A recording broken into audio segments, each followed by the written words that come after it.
தேவனுடைய வார்த்தையை கேட்டு அதற்கு கீழ்ப்படியதற்கு ஆயத்தமா இருக்கிறீங்க? ஹல்லேலூயா.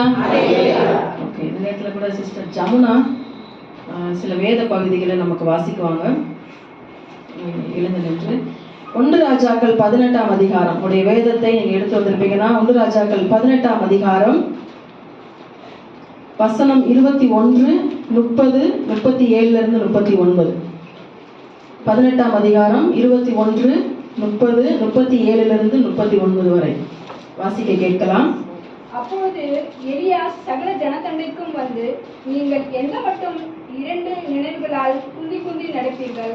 கர்த்தர் தெய்வமானால் அவரை பின்பற்றுங்கள், பாகால் தெய்வமானால் அவனை பின்பற்றுங்கள் என்றான். ஜனங்கள் பிரதியுத்தரமாக அவனுக்கு ஒன்றும் சொல்லவில்லை. அப்பொழுது எலியா சகல ஜனங்களையும் நோக்கி, என் கிட்டே வாருங்கள் என்றான். சகல ஜனங்களும் அவன் கிட்டே வந்தபோது தகர்க்கப்பட்ட கர்த்தருடைய பலிபீடத்தை அவன் செப்பனிட்டு 37 இருந்து 39 வரை. கர்த்தாவே, நீர் தேவனாகிய கர்த்தர் என்றும் தேவரீர் தங்கள் இருதயத்தை மறுபடியும் திருப்பினீர் என்றும் இந்த ஜனங்கள் அறியும்படிக்கு என்னை கேட்டருளும் என்றான். அப்பொழுது கர்த்தரிடத்தில் இருந்து அக்னி இறங்கி அந்த சர்வாங்க தகனபலிகளையும் விறகுகளையும் கற்களையும் மண்ணையும் பட்சித்து வாய்க்காலில் இருந்த தண்ணீரையும் நக்கி போட்டது. ஜனங்கள் எல்லாரும் இதை கண்டபோது முகக்குப்புற விழுந்து கர்த்தரே தெய்வம், கர்த்தரே தெய்வம் என்றார்கள். இந்த நாளில் உங்களுக்கு தெரிஞ்சிருக்கும், இந்த வேத பகுதியில இருந்து நம்ம யாரை குறித்து பார்க்க போகிறோம்? எலியா. எத்தனை பேருக்கு எலியாவோட கதை தெரியும்? எல்லாருக்கும் தெரியும். சொல்லதான் தெரியும். கரெக்டா வேதத்துல இருக்கிற மாதிரி சொல்லுவீங்களா? நிறைய பேருக்கு இன்னும் சண்டே ஸ்கூல்ல சொன்னா எலியா கதை தான் தெரியும் இல்லைங்களா? நீங்க பைபிள் படிச்சு எலியா கதை தெரியுமா உங்களுக்கு? ஒருவேளை தெரியலன்னா 1 ராஜாக்கள் 17ஆம் அதிகாரத்துல இருந்து 22ஆம் வசனம் வரையும் வீட்டுல போய் வாசிச்சு பாருங்க. உண்மையிலே ரொம்ப ஒரு வல்லமையான ஒரு ஊழியக்காரன். அதை நீங்க வாசிக்கும் போது அவர் வல்லமையான ஊழியக்காரன் எங்க இருக்கிறார், நம்மளாம் சாதாரண விசுவாசி அப்படின்னு நீங்க நினைக்க வேணாம். யாக்கோபு எழுதின நிருபத்துல சொல்றாரு, எலியா நம்மை போல எப்படிப்பட்டானா? ஒரு பாடுள்ள மனுஷன். எத்தனை பேர் இந்த உலகத்துல வந்து ஏன் தான் உயிரோட இருக்கோமோ ஆண்டவரே என்னை எடுத்துக்கன்னு எத்தனை பேர் சொல்லியிருக்கிறீங்க? நான் சொல்லியிருக்கிறேன். நீங்க யாரும் சொன்னதே இல்லையா? இப்ப பெரிய பரிசுதான் வந்து இருக்கீங்க. எனக்கு தெரியும், இந்த உலகத்துல இருக்க எல்லாருமே ஒரு தடவையாவது அப்படி சொல்லியிருப்போம். நீங்க பொய் சொன்னாலும் அது உண்மை இல்லை இல்லைங்களா? எலியாவும் அப்படிதான் சொன்னாரு. சூரிய செடியில் கீழே படுத்துட்டு என்ன பண்ணாரு? ஆண்டவரே போதும், என் உயிர் என்ன பண்ணிருங்க, எடுத்துக்கோங்க அப்படின்னு சொல்லி சொன்னாரு. அதை சொல்றதுக்காக நான் அந்த காலையில வரல.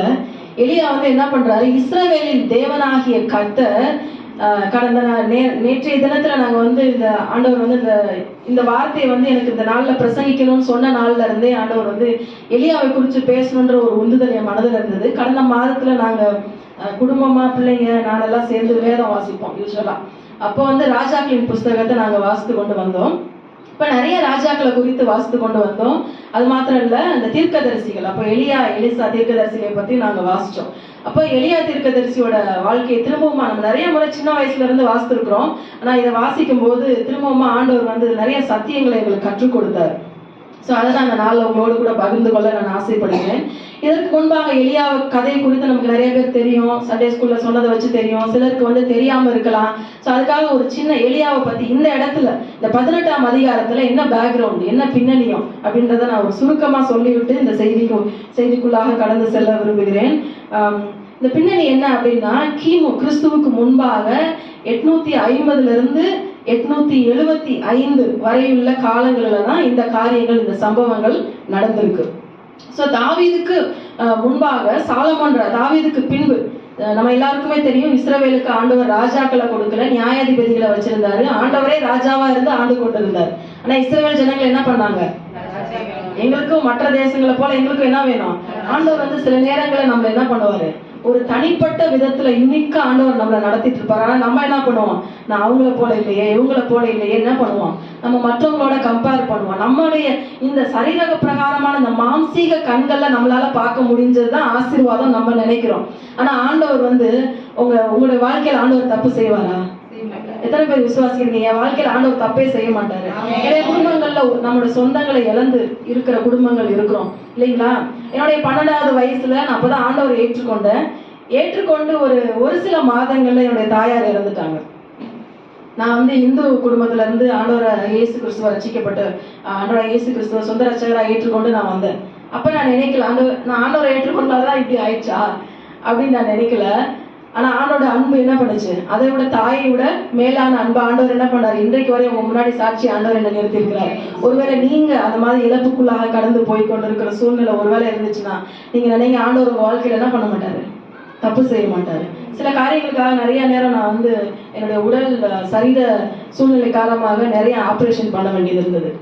அப்போ ஒருத்தர் வந்து என்கிட்ட கேட்டார், எனக்கு ஜெபம் பண்ணும்போது ஒரு பேப்டிஸ்ட் ஹாஸ்பிட்டல்ல ஒரு சாப்ளின் வந்து கேட்டாரு, do you believe that God makes a mistake in your life கேட்டார். I said no. அவருக்கு ரொம்ப சர்ப்ரைஸ் ஆயிடுச்சு. நான் எத்தனை முறை நீ வர, ஆனா வந்து ஆண்டவர் வாழ்க்கையில தப்பு செய்யல நீ நினைக்கிறியா? அதுவே வந்து என்னது ஒரு பெரிய விஷயம். இன்னைக்கு நீங்க நினைச்சீங்க இதே ஆண்டவர் சொல்லலாம்னு நினைக்கிறேன் நான். ஆக்சுவலா இது மெசேஜ் இல்லை, ஆனா ஆண்டவர் சொல்லும்படியா சொல்றாரு. ஆண்டவர் உங்க வாழ்க்கையில தப்பு செய்யவே மாட்டார். நீங்க நம்புறீங்களா? நீங்க விசுவாசிச்சீங்கன்னா உங்களுக்கு ஆண்டவர் என்ன பண்ணுவாரு? ஆசீர்வாதத்தை கொடுப்பாரு. சரி, இப்போ தாவீது ஆண்டவர் வந்து சவுலை தான் முதலாவது ஒரு ராஜாவா இஸ்ரவேல் ஜனங்களுக்கு அபிஷேகம் செய்யறாரு. அதற்கு பின்பாக நமக்கு எல்லாம் அதெல்லாம் சொன்னா நேரம் பத்தாது. அதுக்கப்புறம் தாவீது ராஜாவா வராரு. தாவீதுக்கு ஆண்டவர் சொல்றாரு, உங்களுடைய சிங்காசனத்தை என்ன பண்ணுவேன்? நிலைக்க பண்ணுவேன் அப்படின்னு சொல்லிட்டு சாலமோன் ஆண்டவர் வந்து ராஜாவாக அபிஷேகம் பண்றாரு.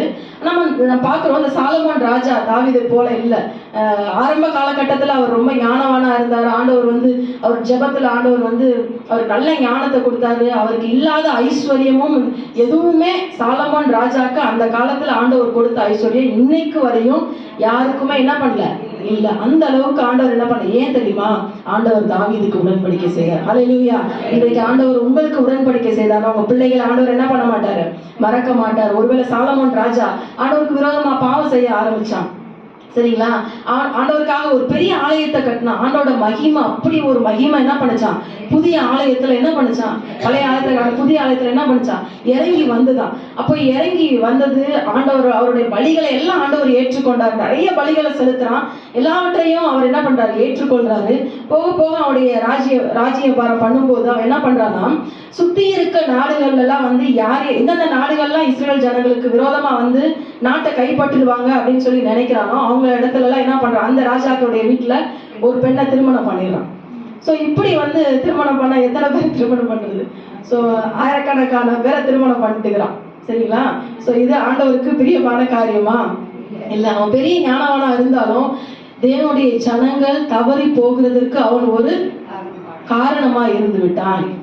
வேதம் சொல்லுது, நீங்க இடறி போறதை விட இன்னொருத்தவங்களுக்கு இடர்ல நீங்க இருந்தீங்கன்னா உங்களுக்கு ஐயோ. இயேசு கிறிஸ்து சொல்லும்போது சொல்றாரு, உங்க கழுத்துல எந்திர கல்லை கட்டி சமுத்திரத்துல விடுற மாதிரி நீங்க மிதந்து கூட மேல என்ன பண்ணிடக்கூடாது, வந்துடக்கூடாது. நம்ம தவறி போறது இல்லாம இன்னைக்கு எத்தனை பேர் சபையில மற்றவங்களை தவறி போக செய்து கொண்டு இருக்கிறோம். நம்ம ஜாக்கிரதையா இருக்க வேண்டும். சோ என்ன ஆகுதுன்னா, இப்ப இந்த சாலமோன் ராஜாவுக்கு பின்பாக ஆண்டவர் வந்து தாவீதுக்கு செய்த உடன்படிக்கையின்படி சாலமோன் சாகுற வரையும் ஆண்டவர் என்ன பண்ணல, அந்த தேசத்தை ரெண்டா பிரிக்கல. ஆனா சாலமோனுடைய இறப்புக்கு பின்பாக அந்த இஸ்ரவேல் தேசம் என்ன பண்ணுதா, வடக்கு பக்கம் தெற்கு பக்கம் 2 தேசமா என்ன பண்ணிருது, பிரிஞ்சு போகிறத நம்ம பார்க்கிறோம். வடக்குல வந்து 10 கோத்திரங்களும் தெற்குல 2 கோத்திரங்களுமாய், ஒன்று வடக்குல இருக்க நார்தன் கிங்டம் வந்து இஸ்ரவேலாகவும், தெற்கு பகுதியில் இருக்க சதர்ன் கிங்டம் வந்து என்ன, 2 கோத்திரம் உள்ளது யூதா தேசமாகவும் என்ன ஆகுது, ஃபார்ம் ஆகுது. ஸோ இந்த 2 ராஜாக்களா பிரிகிறாங்க, யெரொபெயாம் ஜெரொபெயாம் சொல்லிட்டு. இந்த யெரொபெயாம் வந்து ஸ்டார்டிங்லேயே முதலாவது கிங் சாலமோனுக்கு அப்புறமா என்ன பண்றான், அவன் தான் வந்து இந்த விக்கிரக வழிபாடுகள்லாம் என்ன பண்ணிடுறான், கொண்டு வந்துடுறான். யெரொபெயாமோட பாவத்தை செய்தாங்கன்னு சொல்லி அடுத்தடுத்து வருகிற ராஜாக்களுக்கு அதையே சொல்றத நம்ம இந்த ராஜாக்களின் புஸ்தகத்துல பார்க்க முடியும். இப்படியா சாலமோனுக்கு பிறகு இந்த இஸ்ரவேலை ஆள்கிறதான ராஜாக்களில் 19 ராஜாக்கள் முடிவு வரை ஆள்றாங்க. அந்த 19 ராஜாக்கள்ல 7வது ராஜா தான் யார், இந்த ஆகாப் ராஜா. ஆகாப் ராஜா பத்தி எத்தனை பேருக்கு தெரியும்? எத்தனை பேருக்கு தெரியும்? கை தூக்குங்க. எத்தனை பேருக்கு வசனம் தெரியுதுன்னு பார்க்கணும். சரி, இந்த ஆகாப் ராஜாவை பத்தி பார்க்கும்போது 1 ராஜாக்கள் 16வது அதிகாரம் 30வது வசனத்துல 16:30, உம்ரியின் குமாரனாகிய ஆகாப் தனக்கு முன்னிருந்த எல்லாரை பார்க்கிலும் கர்த்தரின் பார்வைக்கு பொல்லாப்பானதை செய்தான். சோ ஆகாப் எப்படி இருந்தானா, கர்த்தரின் பார்வைக்கு பொல்லாப்பானதை செய்கிற ஒரு தலைவனாக இருக்கிறான். இஸ்ரவேல் ஜனங்கள் யாரு? கர்த்தருடைய ஜனங்கள், கர்த்தரால பிரிக்கப்பட்டு அடிமைத்தனத்திலிருந்து கொண்டு வரப்பட்ட ஜனங்கள். அவங்க எப்படி, அவங்களை ஆளுகிற இந்த ராஜா எப்படி இருக்கிறான்? கர்த்தருடைய பார்வைக்கு பொல்லாப்பானதை செய்தான். அப்ப நம்ம பார்க்கும்போது தேவனுடைய பார்வைக்கு மறைவானது நம்ம வாழ்க்கையில ஒன்றுமே இருக்க முடியாது. அதை நினைவுல வச்சுக்கணும். நிறைய நேரம் ஆண்டவர் உங்களோடு கூட இருக்கிறாருங்க, நான் சகல நாட்களிலும் உன்னை கைவிட மாட்டேன், உன் கூட இருக்கேன்னு சொல்றதெல்லாம் நமக்கு ரொம்ப ஆறுதலா இருக்கும். ஆனா ஆண்டவர் நீங்க செய்யறது நினைக்கிறது எல்லாத்தையுமே உங்க கூட இருந்து என்ன பண்ணிருக்கிறாரு? ஆண்டவர் உங்க கூட இருக்காரு. நீங்க தைரியமாவும் இருக்கலாம், அவர் உங்க கூட இருக்காரு. நீங்க என்ன பண்ணணும்? பயந்தும் நடக்கணும். ரெண்டுமே இருக்கு இல்லைங்களா? அப்போ ஆசீர்வாதம் எப்பயுமே ஒரு கட்டளையோட தான் வருது. சரிங்களா? சோ இந்த 7வது ராஜாவா இந்த ஆகாப் ராஜா வந்து வரான். இவன் என்ன பண்றான்? அடுத்து 31ஆம் வசனத்தை வாசிங்க. நேபாத்தின் குமாரனாகிய யெரொபெயாமின் பாவங்களில் நடப்பது அவனுக்கு கொஞ்ச காரியம் என்று நினைத்தார் போல் அவன் சீதோனியாரின் ராஜாவாகிய எத்பாகாலின் குமார்த்தி எசபேலை விவாகம் பண்ணினதும் அல்லாமல் அவன் போய் பாகாலையும் சேவித்து அதை பணிந்து கொண்டு என்ன பண்றான்? அடுத்ததாக இந்த ஆகாப் ராஜா அவன் வந்து கர்த்தருடைய பார்வைக்கு பொல்லாப்பானதை செய்ததும் அல்லாமல் அவன் என்ன பண்றான்? சீதோனியரோட ராஜா. அவன் எப்படிப்பட்டவனா இருக்கான்? ஏத்பகால் அப்படின்றாங்க. ஏத்பகால் அப்படின்னா என்ன அப்படின்னா அவன் வந்து பாகாலுக்கு சொந்தமானவன் சொல்லி அர்த்தமா. பாகாலோட காரியங்களை பத்தி நம்ம வாசித்திருக்கிறோம். பாகால் வந்து ஒரு, அவங்க என்ன பிலீவ் பண்றாங்கன்னா, பாகால் வந்து ஒரு வெதர் காடு, அவர் தான் மழையை கொடுக்குறாரு, அவர் தான் வந்து எல்லா பருவ காலங்களையும் உண்டு பண்றாரு அப்படின்னு சொல்லி ஜனங்க என்ன பண்ணாங்க? அந்த ஜனங்க அவிசுவாசிகள் என்ன பண்ணாங்க? அவங்க நம்பினாங்க.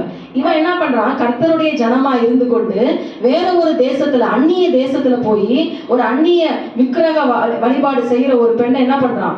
திருமணம் செய்யறான். அவருடைய அப்பா எப்படிப்பட்டவனா இருக்கான்? ஒரு பெரிய பாகாலுக்கு பூஜை செய்யற ஒரு பெரிய ஆசாரியனா இருக்கான், பூஜாரியா இருக்கான். அவனுடைய பிள்ளை என்ன பண்றான்? இவன் போய் திருமணம் செய்து கொண்டு இஸ்ரவேல் தேசத்துக்கு கூட்டி கொண்டு வரான். அவ வரும்போதே என்ன பண்றான்? பாகாலையும் கூடையே எடுத்துட்டு வரான். இன்னைக்கு நம்முடைய வாழ்க்கையில எதை அனுமதிக்கிறோம்? நம்ம பிள்ளைங்க வளரும் போது நம்ம என்ன பண்றோம்? சொல்லி வளர்க்குறோம் இல்லைங்களா? அதனாலதான் நம்ம சபையில ஸ்ட்ராங்கா சொல்றோம், அந்நிய நுகத்தோட நம்ம என்ன பண்ணக்கூடாது? பிணைக்கப்படக்கூடாதுன்னு சொல்றோம். வேதம் நமக்கு ஒண்ணு சொல்லுதுன்னா அது நம்ம கீழ்ப்படிய வேண்டியது நம்முடைய கடமை, கட்டாயம் அது. அப்ப இந்த நேரத்துல நம்ம பார்க்கும்போது இவன் என்ன பண்றான்? ஆண்டவர் இவனை ராஜாவா அபிஷேகம் பண்ணி வச்சிருக்கிறாரு. இவன் என்ன பண்றான்? போய் ஏத்பகாலின் மகளை எசபேல, அவன் இருக்கிறதுலே வந்து கொடூரமான ஒரு குயினா இருந்திருக்கா, ராணியா இருந்திருக்கா, அவளை கொண்டு வந்து என்ன பண்றான்? அவ வந்து என்ன பண்றா? இவனை கன்வின்ஸ் பண்ணி பாக்குறோம். நம்ம அடுத்த வசனங்களை நம்ம பார்க்கும்போது நான் சொல்றேன், அந்த வசனங்களை வாசிக்கிறேன். பாகால்ன்ற ஒரு கடவுளையும், அதுக்கப்புறம் அஸ்தரோத்ன்ற ஒரு கடவுளையும், எஸ்தரே அப்படின்னு சொல்லுவாங்க, அஸ்தரோத்ன்ற கடவுளையும், அதை வந்து செழிப்பின் கடவுள் சொல்றாங்க. பாகாலுக்கு 450 ஆசாரியர்களையும் தீர்க்கதரிசிகளையும், அஸ்தரோத்துக்கு ஒரு 400 தீர்க்கதரிசிகளையும், மொத்தம் 850 ப்ராஃபட்ஸ், அந்நிய ப்ராஃபட்ஸ் என்ன பண்ற? அந்நிய தீர்க்கதரிசிகளை கூட்டிட்டு வந்து ராஜ சபையிலே வச்சு அவங்களுக்கு சாப்பாடு போட்டு என்ன பண்ணிருக்கிறா? போஷிச்சு பராமரிச்சு கொண்டு இருக்கிறா. இதுதான் இந்த இந்த அதிகாரத்துல நடந்து கொண்டு இருக்குது. சரிங்களா? 1 ராஜாக்கள் 18 அதிகாரத்தை வாசிக்கலாம். என்ன பண்றான்னா, எசபேல் கர்த்தருடைய தீர்க்கதரிசிகளை சங்கரிக்கிற போது ஒபதியா 100 தீர்க்கதரிசிகளை சேர்த்து, சரி இந்த இடத்துல பார்க்கும்போது அவன் என்ன பண்றான்? எசபேல் கர்த்தருடைய, இவன் வந்து அந்நிய தீர்க்கதரிசிகள் 850 பேரை கொண்டு வந்து வச்சுட்டு, இந்த தேசம் கர்த்தருடைய தேசம், இந்த தேசத்துல இருக்க கர்த்தருடைய தீர்க்கதரிசிகள் என்ன பண்றா? கொலை செய்யறதற்கு அவ வந்து என்ன பண்றா? தீவிரிக்கிறா. கூட யார் இருக்கிறது? ராஜாவும் சப்போர்ட்டா இருக்கிறாரு. சரிங்களா? இப்ப ஆமோஸ் தீர்க்கதரிசி 900 வருஷத்துக்கு முன்பாக ஆமோஸ் தீர்க்கதரிசி இந்த காலகட்டத்துல வாழ்றாரு. இதை வந்து நம்ம 3ஆம் அதிகாரம், ஆமோஸ் 3ஆம் அதிகாரம் 13 இருந்து 15 வசனங்களை நம்மளால வாசிக்க முடியும். அவரும் வந்து எச்சரிக்கிறார். பல கர்த்தருடைய தீர்க்கதரிசிகள் வந்து என்ன பண்றாங்க? இந்த ராஜாக்கள் பொல்லாப்பு செய்யும் போதெல்லாம் ஆண்டவர் விட்டுல, நீ எப்படி வேணாலும் போன ஆண்டவர் விடல. இன்னைக்கு நம்ம வாழ்க்கையிலையும் ஆண்டவர் நம்ம என்ன பண்ற? நம்ம திரும்ப விழுந்து போகிறோம் இல்லைங்களா? திரும்ப தப்பு செய்யும் போது ஆண்டவர் என்ன பண்றாரு? ஆண்டவருடைய தீர்க்கதரிசி அனுப்பினார். ஆண்டவருடைய பிள்ளைகளை, ஆண்டவருடைய மனுஷிகளை ஆண்டவர் அனுப்பி என்ன பண்றாரு? நம்ம கூட பேசிக்கிட்டு தான் இருக்கிறார். சாமியோட காலத்துல நம்ம பார்க்கும்போது கர்த்தருடைய வசனம் என்ன பண்ணுச்சான்? வசனத்துக்கு பஞ்சமா இருந்துதான். ஆனா இன்னைக்கு நீங்க எங்க பாருங்க, யூடியூப தரங்க, எங்க பாருங்க, நீங்க அப்படியே உள்ள போயிட்டே இருக்கலாம். என்னென்னமோ உபதேசங்கள்லாம் வந்துருச்சு. நமக்கு எது சாலிடான ஆரோக்கியமான உபதேசம் தெரியல. அன்னைக்கு அப்போஸ்தலர்கள்லாம் இயேசு கிறிஸ்துவோட உயிர்த்தெழுதலுக்கு பிறகு சபையை கட்டி காப்பது அந்த காலத்துல ரொம்ப அவங்களுக்கு கடினமா இருந்தது. ஏன்னா நிறைய உபதேசங்கள் சபைக்குள்ள வர ஆரம்பிச்சது. இயேசுவை குறிச்சு, உயிரோடு எழுந்த இந்த இயேசுவை குறிச்சு பிரசங்கிக்காத யாரா இருந்தாலும் நீங்க என்ன பண்ணக்கூடாது, கேட்க கூடாது. அது நானே இருந்தாலும் கேட்க கூடாதுன்னு பவுல் என்ன பண்றாரு, அவர்களுக்கு பிரசங்கிக்கிறார். சோ இந்த இடத்துல நான் பார்க்கும்போது எசபேல் என்ன பண்றா, இந்த ஜனங்களை கன்வின்ஸ் பண்றா, இந்த கர்த்தருடைய தீர்க்கதரிசியில கொண்டு குவித்து கொண்டு இருக்கிறான். இவனும் என்ன பண்றான், ஆமோஸ் இந்த ஆகாப் என்ன பண்றா, ராஜா இந்த 18ஆம் அதிகாரம் இந்த 17ஆம் அதிகாரம் 32, 33 வசனங்களை பார்க்கும்போது அவன் என்ன பண்றானா, விக்கிரக தோப்புகளை உண்டு பண்றான். ஒவ்வொரு இடத்துலயும் நிறைய தந்தம் யானை தந்தங்கள்னால நிறைய அரண்மனைகளை கட்டுறான். அதோட சேர்த்து என்ன பண்றான், ஆகாப் வந்து என்ன பண்றான், பாகாலுக்கு பலிபீடங்களையும் சேர்த்து கட்டுறான். அந்த பலிபீடங்கள்லாம் தகர்த்து பட போகும் அப்படின்னு சொல்லி ஆமோஸ் தீர்க்க தரிசனமா சொல்றாரு. இப்போ 1 ராஜாக்கள் 21, 25 யாராவது ஒருத்தர் வாசிங்க. 1 ராஜாக்கள் 21ஆம் அதிகாரம் 25ஆம் வசனம்.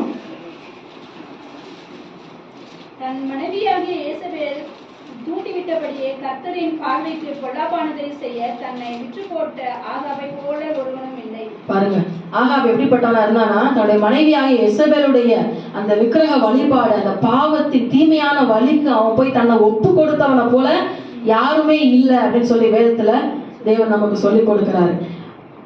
இன்னைக்கு நம்ம யாரோட சேர்ந்து நம்மளை அடையாளப்படுத்தி கொண்டு இருக்கிறோம்? இன்னொருத்தவங்க அந்நியர்கள் வந்து நம்மளை இன்ஃப்ளூயன்ஸ் பண்ற அளவுக்கு நம்ம நடந்துக்கிறோமா? இன்னைக்கு எல்லாமே நம்ம உலகத்துலதான் இருக்கோம். நம்ம பிள்ளைங்க காலையில எதிர்த்தா ஸ்கூலுக்கு போறாங்க, காலேஜுக்கு போறாங்க, வேலைக்கு போறாங்க, நம்மளும் வேலைக்கு போறோம். யாருமே அப்படியே உள்ள ஜெப அறைக்குள்ளேயே நம்ம உட்காந்துக்கிறது இல்லை, சபைக்குள்ளேயே உட்காந்துக்கிறது இல்லை. நம்மள ஆண்டவர் என்ன பண்றாரு, இந்த உலகத்துக்குள்ள ஆண்டவர் சொல்றாருல, விசேஷங்களை அனுப்பும் போது ஓநாய்களுக்குள்ளே உங்களை என்ன பண்றேன், அனுப்புறேன். அப்படிப்பட்ட உலகத்துலதான் நம்ம வாழ்ந்துட்டு இருக்கோம், நம்ம பிள்ளைங்க வாழ்ந்துட்டு இருக்கிறாங்க. இப்ப எவ்வளவு ஜாக்கிரதையா நம்ம இருக்க வேண்டும். இந்த உலகம் நம்மளை இன்ஃப்ளூயன்ஸ் பண்ணுதா? நம்ம அதுக்கு காம்ப்ரமைஸ் பண்ணி வாழ்றோமா? யோசித்து பார்க்க வேண்டும். அதுக்கப்புறம் என்ன நடக்குது இதை சொல்லி நான் சுருக்கமா முடிச்சிடுறேன். இந்த பெனாதாத்ன்ற ஒரு தலைவன் என்ன பண்றான், சீரிய ராணுவ தலைவன் ராஜா என்ன பண்றான், ஆகாப் ராஜாவுக்கு விரோதமா என்ன பண்றான், இஸ்ரவேல் தேசத்துக்கு விரோதமா வரான். சோ ஆண்டவர் வந்து ஆகாப் இவ்வளோ பொல்லாப்பு செய்யறான், ஆகாப் எசபேல் இவ்வளோ பொல்லாப்பு செய்யறாங்க. ஆனாலும் ஆண்டவர் என்ன பண்ணாரு தெரியுமா, ஆகாப் எப்படியாவது மனம் திரும்பிட மாட்டானா, ஆண்டவர் தீர்க்கதரிசியில அனுப்புனாரு. இந்த பெனாதாத்தையும் ஆண்டவர் வந்து என்ன பண்றாரு, பெனாதாத்துக்கு இவன் வந்து விரோதமா வரும்போது ஆண்டவர் இஸ்ரவேல் ராஜாக்கு ஆகாப்புக்கு தீர்க்கதரிசி அனுப்பி, நீ இதை செய்யாத, நீ இதை பண்ணாதன்னு சொல்லி 2 முறை ஆண்டவர் காப்பாத்துறாரு. நீங்க அந்த 21, 22ஆம் அதிகாரத்தை படிச்சீங்கன்னா 3வது முறை இவன் என்ன பண்றத சொல்றதை கேட்காதனால பெனாதாத் அவன் என்ன பண்ணிட்டான், கொன்று போட்டுட்டான். அது மாத்திரம் இல்ல, இந்த ஆகாப் எசபேலுடைய குமாரத்தி ஆகிய அத்தாலியால் அப்படின்றவ என்ன பண்றா, யூதா தேசத்து ராஜா யோசபாத் இருக்கார் இல்லைங்களா, யோசபாத் நல்ல ஆண்டவருக்காக துதி செய்து யுத்தத்தை வென்ற ஒரு ராஜா. எத்தனை பேருக்கு தெரியும் யோசபாத் பத்தி? எதுவுமே தெரியலன்றீங்க. நீங்களாம் போய் ராஜாக்கள் புஸ்தகத்தை வாசிக்கணும். வெறும் காஸ்பல்ஸே வாசிச்சுட்டு இருக்க கூடாது. அப்போ என்ன பண்றா, யோசபாத் ராஜா வந்து கர்த்தருக்காக துதியினாலேயே வந்து ஒரு யுத்தத்தை வெல்றாரு. அவங்க எதுவுமே சண்டை போடல, ஆண்டவரை துதிக்கிறாங்க. எதிராக வந்த எதிரிகள் என்ன பண்றாங்க, துரத்தி அளிக்கப்பட்டாங்க. அப்படிப்பட்ட ஒரு ராஜாவையே இந்த அத்தாலியால் போய் என்ன பண்றா, திருமணம் செய்து யூத தேசத்துக்குள்ளேயும் விக்கிரக வழிபாட கொண்டு வந்துடுறான். அப்ப இந்த ஒரு குடும்பம், கணவன் மனைவி பிள்ளை சேர்ந்து என்ன பண்றாங்க, 2 தேசங்களையும் முழு கர்த்தருடைய ஜனங்களையும் என்ன பண்றாங்க, விக்கிரக வழிபாட்டுக்குள்ள நடத்திடுறாங்க. இன்னைக்கு நம்ம நினைக்கிற ஒரு ஆள் வந்து நம்மளால என்ன பண்ண முடியல, ஒரு கூட்டத்தை ஆண்டவருக்காக வழி நடத்த முடியல. ஆனா ஒரு கெட்ட ஒரு இன்ஃப்ளூயன்ஸ் வந்து என்ன பண்ணிடுது, ஒரு கூட்ட ஜனத்தையே என்ன பண்ணிடுது, திருப்ப முடியும். கெட்டது எப்பயுமே சீக்கிரமா தெரிஞ்சிடும், ஆனா நல்லது வெளியில தெரியறதுக்கு ரொம்ப கஷ்டம். சரிங்களா? சோ அப்போ ரோமருக்கு எழுதின 11ஆம் அதிகாரம் 2 வசனங்களை நம்ம வாசிக்கும் போது ஆண்டவர் சொல்றாரு, 7,000 பேர் பாகாலுக்கு முன்பாக முழங்கால் படுகிறார், 7,000 பேர் இன்னும் இருக்கிறாங்களாம். சரிங்களா? அப்போ உபதியா தீர்க்கதரிசி என்ன பண்றாரு, அந்த 18ஆம் அதிகாரத்துல வாசிக்கும் போது நம்ம இப்ப வாசிச்சோம் 4ஆம் வசனம். உபதியா தீர்க்கதரிசி என்ன பண்றாருன்னா, இவன் வந்து எசபேல் வந்து கர்த்தருடைய தீர்க்கதரிசிகளை கொலை செய்யறதுனால 100 தீர்க்கதரிசிகளை கொண்டு போய் ஒரு கெபிக்குள்ள வச்சு என்ன பண்றாங்க, காப்பாத்தி அவங்க சாப்பாடு போட்டு இந்த உபதியா தீர்க்கதரிசி என்ன பண்ணிருக்கிறாரு, ஒழித்து வச்சிருக்கிறாரு. இப்ப எலியா தீர்க்கதரிசி வராரு. 7,000 பேர் எங்க ஒழிஞ்சிட்டு இருக்காங்கன்னு தெரியல.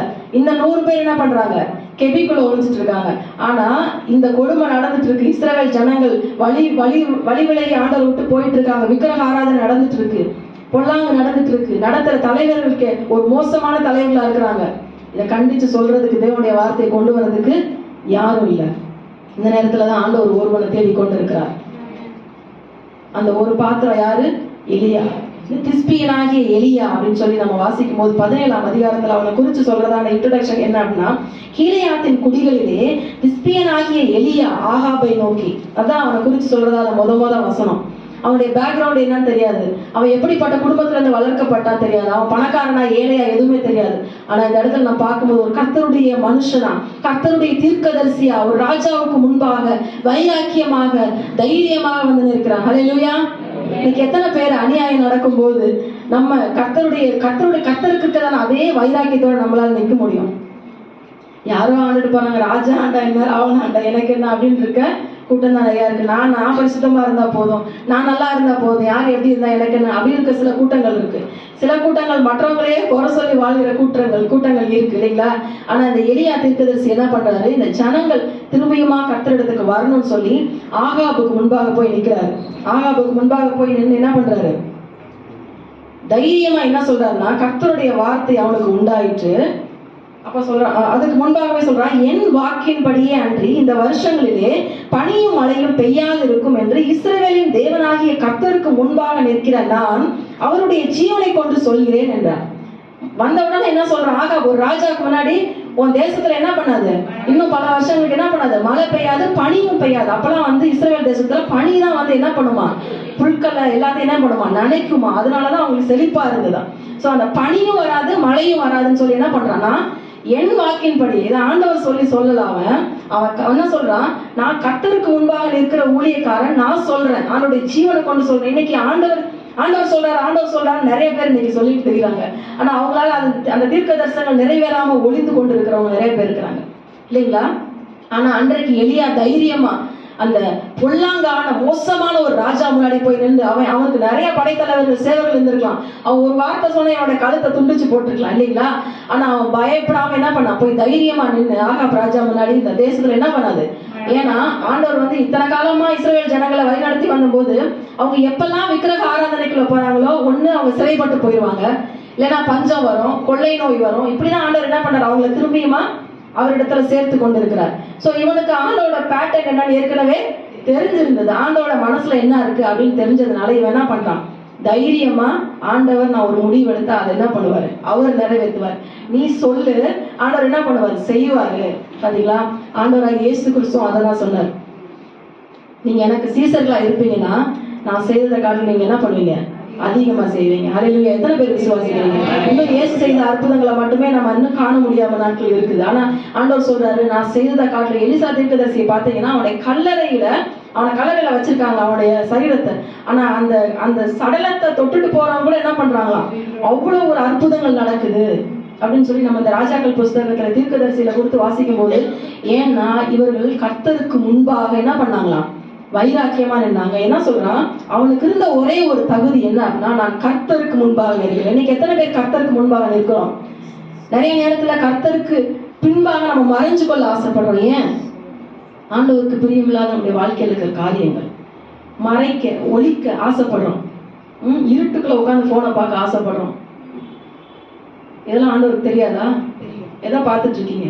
ஒரு ரீல்ஸ் எடுத்தீங்கன்னா உள்ள உங்களை கொண்டு போயிட்டே இருக்கும். எவ்வளவு டீப்பா நீங்க போறீங்கன்னு உங்களுக்கே தெரியாது. தயவு செய்து பிள்ளைங்கிட்ட, சின்ன பிள்ளைங்கிட்ட கொடுக்காதீங்க. அவங்களுக்கு தெரியாதெல்லாம் அவங்க கத்துக்க போறாங்க. ரொம்ப பெற்றோர்களாகி நாம ரொம்ப என்ன பண்ணோம், சின்ன வயசுல நீங்க நினைக்கிறீங்க 3 வயசு 2 வயசுல அவங்க போனை கொடுத்து சாப்பாடு ஊட்டிடலாம், கொஞ்ச நேரம் நம்மளை தொல்லை பண்ணாம இருந்து தூங்கலாம் அப்படின்னு நம்ம நினைக்கிறோம். அதுக்குள்ள பிசாசு ஓரளவுக்கு கூட்டிட்டு போயிட்டு இருக்கோம். ஜாக்கிரதையில நம்ம என்ன பண்ணோம், இருக்கணும். இந்த நேரத்துல எலியா தீர்க்கதரிசி சொல்றான், நான் கர்த்தருக்கு முன்பாக நிற்கிற நான் என்ன பண்றேன் சொல்றேன் அப்படின்னு சொல்றான். அதுல பயங்கரமான பஞ்சம் வருது. ஏன்னா எப்படிப்பட்ட பஞ்சம் வருது அப்படின்னா, ஒருத்தர் சாப்பிடுற அளவுக்கு 2 பேர் வராங்க ராஜா கிட்ட வந்து கம்ப்ளைண்ட் பண்ண. என்னன்ட்டு தெரியுமா, நேத்து வந்து நாங்க 2 பேரும் ஒப்பந்தம் பண்ணோம், நேத்து உன் பிள்ளைய நம்ம 2 பேர் சாப்பிடலான்னு, இன்னைக்கு அவங்க பிள்ளைய சாப்பிடுற ஒரு நாள், ஆனா என்ன பண்றாங்க, கொடுக்க மாட்டாங்க அப்படின்னு சொல்லி வந்து என்ன பண்றாங்க, ராஜா கிட்ட கம்ப்ளைண்ட் பண்ண வராங்க. அந்த அளவுக்கு பஞ்சம் எப்படி இருந்ததா, கொடியதா இஸ்ரவேல் தேசத்துல சமாரியா பட்டணத்துல இருந்தது அப்படின்னு சொல்லி நம்ம இந்த வேதத்தில் நம்மளால வாசிக்க முடியும். யாக்கோபு 5ஆம் அதிகாரம் 17ஆம் வசனத்தை யாராவது வாசிங்க. யாக்கோபு 5ஆம் அதிகாரம் 17ஆவது வசனம். எலியா என்பவன் நம்மை போல பாடுள்ள மனுஷனாய் இருந்தும் மழை பெய்யாதபடிக்கு கருத்தாய் ஜெபம் பண்ணினான். அப்பொழுது 3 வருஷம் 6 மாதமும் பூமியின் மேல் மழை பெய்யவில்லை. எலியா எதற்காக ஜெபம் பண்ணானா? எலியா கருத்தாய் ஜெபம் பண்ணா நம்ம எல்லாருக்குமே தெரியும். அவன் எதுக்காக ஜெபம் பண்ணான்?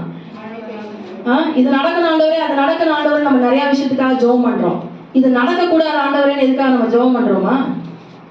என் பிள்ளைங்க உங்களை விட்டு வழி விலகி போயிடக்கூடாது ஆண்டவரே, என் குடும்ப கடன் பிரச்சனையில போயிடக்கூடாது, என் குடும்பத்துல வியாதி வரக்கூடாது, என்னை சுற்றி இருக்க ஜனங்களுக்கு நான் உங்களை தூஷிக்கிறவனா இருந்துடக்கூடாது, உங்களை சுமந்து செல்லுகிற பாத்திரம் நானு, உங்களை நான் வந்து என்ன பண்ணக்கூடாது, பிரதிபலிக்காதவனா இருக்கக்கூடாது, இதெல்லாம் நான் செய்யக்கூடாதுன்னு நம்ம ஜெபிக்கிறோமா? இல்ல. நமக்கு வந்து செய்யக்கூடாதுன்றாலே நமக்கு என்ன பண்ணாது, அது பிடிக்கிறது இல்லை. இவன் ஜெபம் பண்றான், ஆண்டவரே மழை வரக்கூடாதுன்னு கருத்தா ஜெபம் பண்ணான். சொல்லிட்டான் தைரியமா. ஆண்டவரும் அதை என்ன பண்ணிட்டாரு, அங்கீகரிச்சுட்டு உடனே நீ என்ன பண்ண, கேள்வி தாட்டுறங்கடைக்கு போன்னு சொல்லி ஆண்டவர் உடனே அவனை அங்கீகரிச்சு போக சொல்லிட்டாரு.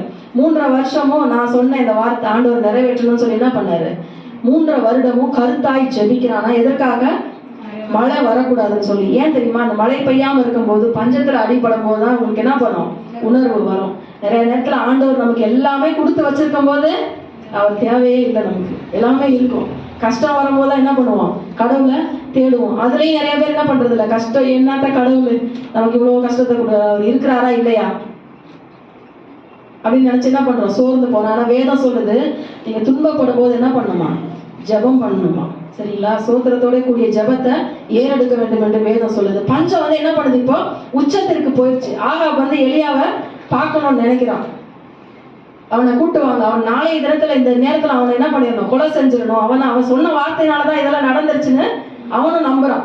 இதே மாதிரி பார்க்கும்போது மோசையை கூட நம்ம பார்க்கும்போது அவனும் என்ன பண்றான், ஆண்டவரே என்ன பண்ணுங்க, அந்த ஒரே ஒரு ஆள் என்ன பண்ண, தேவன் இஸ்ரவேல் ஜனங்களை அழிக்க வரும்போது ஆண்டவர் சொல்றார், மோசே கர்த்தருக்கு முன்பாக நிற்கிறார். கர்த்தருக்கு முன்பாக நிற்கிற தேவ மனுஷர் அநேகரை நம்மளால வேதத்துல பார்க்க முடியும். அவங்க உண்மையா இருக்கிறாங்க. மோசையை குறித்து சொல்லும் போது அவன் தேவனுடைய வீட்டில் எங்கும் எப்படிப்பட்டவனா இருந்தானா, உண்மை உள்ளவனா இருந்தான். அவன் சொல்றான், ஒரு அவ்வளவு லட்சக்கணக்கான ஜனங்களை ஆண்டவர் எகிப்துல இருந்து வழி நடத்தி கூட்டிட்டு வராரு. அக்கினி ஸ்தம்பமா மேக ஸ்தம்பமா ஆண்டவர் வழி நடத்தி மன்னாவை கொடுத்து ஆண்டவர் போஷிச்சு வராரு. ஆனா அந்த ஜனங்க என்ன பண்ணல, ஆண்டவர் விட்டு விலகி விக்கிரக ஆராதனை செய்யணும்னு சொல்லி அப்பவே ஸ்டார்ட் பண்ணிட்டாங்க. ஆண்டவர் அவங்களை அழிக்கணும்னு நினைக்கிறார். என்ன எவ்வளவு செஞ்சாலும் என்ன பண்ண மாட்டேன், திருந்தவே மாட்டேன். நம்ம எத்தனை பேர் பிள்ளைங்களை அடிக்கிறோம், நிறைய நேரம் we give up. எத்தனை பேர் பிள்ளைங்களை அந்த இவங்களாம் திருத்தவே முடியாதுன்னு நினைச்சுக்கிறீங்க? நாங்களே நினைச்சுக்கிறேன். இல்ல ரியாலிட்டி தானே, எல்லாருமே நினைக்கிறோம். ஒன்னு சொன்னா கேட்கவே மாட்டேறியே, ஒபீடியன்ஸே இல்லையே, கீழ்படியவே மாட்டேன். அப்ப ஆண்டவர் நம்மளை குறிச்சு எப்படி புலம்புவாரு ஒரு நிமிஷம் நினைச்சு பாருங்களேன். நம்ம சிரிக்கிறோம், ஆனா ஆண்டோட மனசு எவ்வளவு வேதனைப்படும். நம்ம பிள்ளைங்க நம்ம கீழ்படியணும்னு நினைக்கிறோமே, நம்ம அப்பா நம்மளுடைய பிள்ளைங்களாகிய நம்ம எப்படி கீழ்படியணும்னு நம்ம நினைக்கிறாரு. ஒருவேளை நீங்க வந்து வேணும்னே நம்ம பிள்ளைங்களை செய்யற சேட்டைகளை நம்ம செய்யாம இருக்கலாம், ஆனா அவருக்கு பிடிக்காத காரியம் நிறைய நம்ம செய்து கொண்டுதான் இருக்கிறோம். அந்த உணர்வு கூட இல்லாம நிறைய நேரத்துல போயிருது. நீங்க ரசிக்கப்பட்ட புதுசுல நம்ம யோசிப்போம், ஐயோ இது செஞ்சா பாவம், அது செஞ்சா பாவம், ஒரு உணர்வு இருக்கும் இல்லைங்களா, மனசாட்சி உறுத்தும். ஆனா இப்ப மனசாட்சி மழுங்கி போச்சு. ஆனா அது ரொம்ப டேஞ்சரான ஒரு இடத்துல நம்ம இருக்கோம்னு அர்த்தம். உணர்வு இல்லையா, நீங்க செய்யறது தப்பு, உங்களுக்கு குற்ற மனசாட்சி வரலையா, உணர்வு இல்லை. தாவீது ஜெபிக்கிற, ஆண்டவரே உணர்வுள்ள இருதயத்தை நாங்க, அவன் பாவம் செஞ்சுட்டு ஆண்டவர் முன்னாடி வந்து ஆண்டவரே உணர்வுள்ள இருதயத்தை கொடுங்க ஆண்டவர்கிட்ட கேட்கிறான். ஏன்? நான் மனம் திரும்பணும், இது பாவம்ன்றது எனக்கு உணர்த்தப்படணும், பரிசுத்த ஆவியானவர்களை கிரியை செய்யணும்னு சொல்லி ஜெபிக்கிறான். ஆனா இந்த ஜனங்க உணர்வு இல்லாம இருக்கிறாங்க. இவன் பஞ்சத்துக்காக ஜெபிக்கிறான், மழை வரக்கூடாது, பஞ்சம் உச்சத்துல போகுது. எலியாவை கொலை செய்யணும்னு சொல்லி என்ன பண்றான், இந்த ஆகாப் ராஜா தேடி கொண்டு இருக்கிறான். இந்த எலியா வரான். 17ஆம் அதிகாரத்துல பார்க்கும்போது எலியா வரும்போது ஒபதியாவை மீட் பண்றான். ஒபதியா யாரு, அங்க அரண்மனை விசாரிப்புக்காரனா இருக்கிறான். அவனும் ஒரு ஆண்டவருக்கு முன்பாக பயப்படுகிற ஒரு தீர்க்கதரிசியா இருக்கான். அவன் எலியாவை பார்த்த உடனே என்ன சொல்றான், நீர் தேவனுடைய மனுஷனாகி எலியா அல்லவா அப்படின்னு சொல்லி சொன்ன உடனே ஆமான்றான். இன்னைக்கு நம்ம இந்த உலகத்துல போகும்போது நீங்க இருக்கிற இடங்கள்ல நீங்க தேவனுடைய மனுஷியா தேவனுடைய மனுஷனா எத்தனை பேர் ஐடென்டிஃபை பண்றாங்க? நிறைய பேர், ஓ நீங்க கிறிஸ்தவங்களா அப்படின்னு சொல்றாங்களா? கிறிஸ்தவங்களா இதெல்லாம் செய்ய மாட்டீங்க, கிறிஸ்தவங்களா நீங்க இதை கெட்ட பழக்கத்தை செய்ய மாட்டீங்க அப்படின்னு நினைக்கிறாங்களா? இல்ல பரவாயில்ல, அவங்கெல்லாம் ஒரு ஃப்ரெண்ட்ஸ் கூட்டமா இருக்காங்க, நான் அப்படி இருந்தா நான் தனி ஆயிடுவேன்னு சொல்லி நம்மளும் அது கூட சேர்ந்துக்கிறோமா? அன்றைக்கு ஒபதியா அவனை பார்த்தவன நீ தேவனுடைய மனுஷன் சொல்லி கண்டுபிடிச்சான்.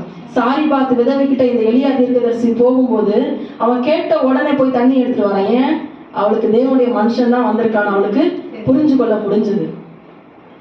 இந்த எலியா தீர்க்கதரிசி வந்து சொல்றான், அப்போ ஒபதியா கிட்ட நான் உங்க ராஜாவை என்ன பண்ணோம் சந்திக்கணும், எஜமான கிட்ட போய் சொல்லு, நான் என்ன பண்றேன், ஆகாபை சந்திக்க வந்திருக்கேன்னு போய் சொல்லு அப்படின்னு சொல்லி சொன்ன உடனே அவன் சொல்றான், ஐயோ ஆண்டவரே, நான் வந்து இவ்வளவு நாள் உங்களுக்கு கடவுளுக்கு உண்மையா இருக்கேன், 100 தீர்க்கதரிசிகளை கெபியில வச்சு நான் பாதுகாத்துட்டு இருக்கேன், நீங்க பாட்டுக்கு வருவீங்க, திடீர்னு ஆண்டவர் உங்களை எங்க கூப்பிட்டு போயிடாரு. நிறைய அடுத்த அதிகாரத்துல பார்க்கும்போது ஆகாவுக்கு வந்து ரதத்துல போறான், ஃபாஸ்டா ரதத்துல போய் அரண்மனைக்கு சேரக்குள்ளையும் எலியாவை ஆண்டவர் என்ன பண்றாரு, அவன் போறதுக்குள்ள அந்த கண் மூடி திறக்கிறதுக்குள்ள அவன் போய் இஸ்ரேல்ல போய் சேர்த்துறாரு. அவ்வளவு வேகமா எலியா ஓடி இஸ்ரேல்ல போய் சேர்ந்துட்டான் அப்படின்னு சொல்லி பார்க்கிறோம். அதுக்கப்புறம் எலியாவை ஆண்டவர் அக்கினியில கண் மூடி திறக்கிறதுக்குள்ள என்ன பண்றாரு, எடுத்துறாரு. ஸோ இந்த மாதிரி எலியாவை ஆண்டவர் ஆகாபு கிட்ட பேசி முடிச்ச உடனே கேலி தாட்டுறதுக்கு ஆண்டவர் கூட்டி போயிடாரு. இந்த மாதிரி அவனுக்கு உடனே பயம் வந்துருச்சு ஒபதியாக்கு. நீங்க என்கிட்ட சொல்றீங்க, நீங்க வந்திருக்கீங்க, நான் போய் ராஜா கிட்ட சொல்லிட்டு வரவங்க, நீங்க காணாம போயிட்டீங்கன்னா என்ன பண்ணிடுவான் ராஜா, என்ன பண்ணிடுவான், என்ன கொன்றுவான், அதனால நீங்க வந்து எனக்கு ப்ராமிஸ் பண்ணுங்க அப்படின்னு சொல்லி சொல்றான். சரி சரி, இன்னைக்கு நான் கண்டிப்பா என்ன பண்ணுவேன், ஆகாப் ராஜாவை நான் வந்து சந்திக்க தான் போறேன், கர்த்தருடைய ஜீவனை கொண்டு சொல்றேன், நீ போய் தைரியமா சொல்லு அப்படின்னு சொல்லி என்ன பண்றான், எலியா தீர்க்கதரிசி வந்து சொல்றான். சரி, இவங்க வந்து ஆண்டவர்கிட்ட போய் ஆகாப் ராஜா கிட்ட போய் சொல்றான். இவனுடைய பின்னணியத்தை பத்தி நமக்கு ஒண்ணுமே தெரியாது. ஆனா எலியா எப்படிப்பட்டவனா இருந்தானா, ஆண்டவர் எங்க போக சொல்றாரோ அங்கதான் என்ன பண்ணான், போனான். எப்ப போக சொல்றாரோ அப்பதான் என்ன பண்ணான், போனான். இன்னைக்கு நமக்கு எந்த வாய்ப்பு எங்க கிடைச்சாலும் போறதுக்கு ஆயத்தமா இருக்கும். அது எதை காமிக்குது, நம்ம வெளியில காண்பிக்கிறது தான் அது காண்பிக்குது. தேவன் என்ன அந்த இடத்துக்கு போக சொல்றாரா, என்ன ஆண்டவர் அவங்க கிட்ட போக சொல்றாரா? இன்னைக்கு எத்தனை பேர் ஊழியத்துக்கு நிறைய இன்னைக்கு ஊழியங்கள் நடக்குது, கிராம ஊழியங்கள், சண்டே கிளாஸ் ஊழியங்கள், எத்தனை பேர் ஜெபத்தோட நம்ம போறோம். ஒரு வில்லேஜுக்குள்ள கால் எடுத்து வைக்கிறதுக்கு முன்னாடி 2 பேர் 3 பேர் ஆண்டவர் அனுப்புறாரு இல்லைங்களா, சீசர்ல. அவங்க என்ன பண்றாங்க, ஜெபித்து ஆயத்தத்தோட போய் கூட நிறைய பிசாசுகளை துரத்த முடியாம ஆண்டவர்கிட்ட வந்து திரும்பி என்ன பண்றாங்க, சொல்றாங்க, ஆண்டவரே இந்த பிசாசுகளை எங்களால ஏன் துரத்த முடியல, நீங்க எனக்கு வல்லமை கொடுத்துருக்கீங்க இல்லையா, இந்த பிசாசு ஆண்டவர் திரும்பி நீங்க ஜெபிக்கணும், உபவாசிக்கணும், ஆண்டவர் அவங்களை என்ன பண்றாரு, ஊக்குவிக்கிறாரு. விசுவாசிக்கணும் அப்படின்னு சொல்லி ஆண்டவர் சொல்றாரு. நம்ம ஒரு ஊழியத்துக்கு கடந்து போகிறதுக்கு முன்னாடி ஏதாவது ஒரு ஆப்பர்ச்சுனிட்டி நமக்கு வருதா, நம்ம அதை எப்படி பயன்படுத்துறோம், ஆண்டவரை நீங்க போக சொல்றாரா, செக் பண்ண வேண்டியது ரொம்ப ரொம்ப அவசியம். இவன் என்ன பண்றானா, தேவனுடைய மனுஷனா எப்போது இவன் கூட எதை சுமந்துட்டு இருக்கானா, தேவனுடைய செய்தியை சுமந்துகிட்டு இருக்க, தேவனுடைய வார்த்தையை உள்ளத்திலையும் மனதிலையும் சுமந்து கொண்டு இருக்கிற ஒரு மனுஷனா அவன் இருந்தான். அவன் வந்து அவனை விட 7000 பேர் என்ன பண்றாங்க, பாகாலுக்கு முன்பாக மண்டியிடாத 7000 பேர் ஆண்டவர் அந்த தேசத்தை தான் வச்சிருந்தாரு. அவனோட பயங்கர பேச்சாளர்கள் அவங்க இருந்திருக்கலாம், உயரமா இருந்திருக்கலாம், அழகா இருந்திருக்கலாம், நல்ல கர்த்தருடைய வார்த்தையை பிரசங்கிக்கிறவங்களா இருந்திருக்கலாம். ஆனா ஆண்டவருக்காக வைராக்கியமா என்னது, ஒரே ஒரு ஆள், அது இந்த எலியா தான்.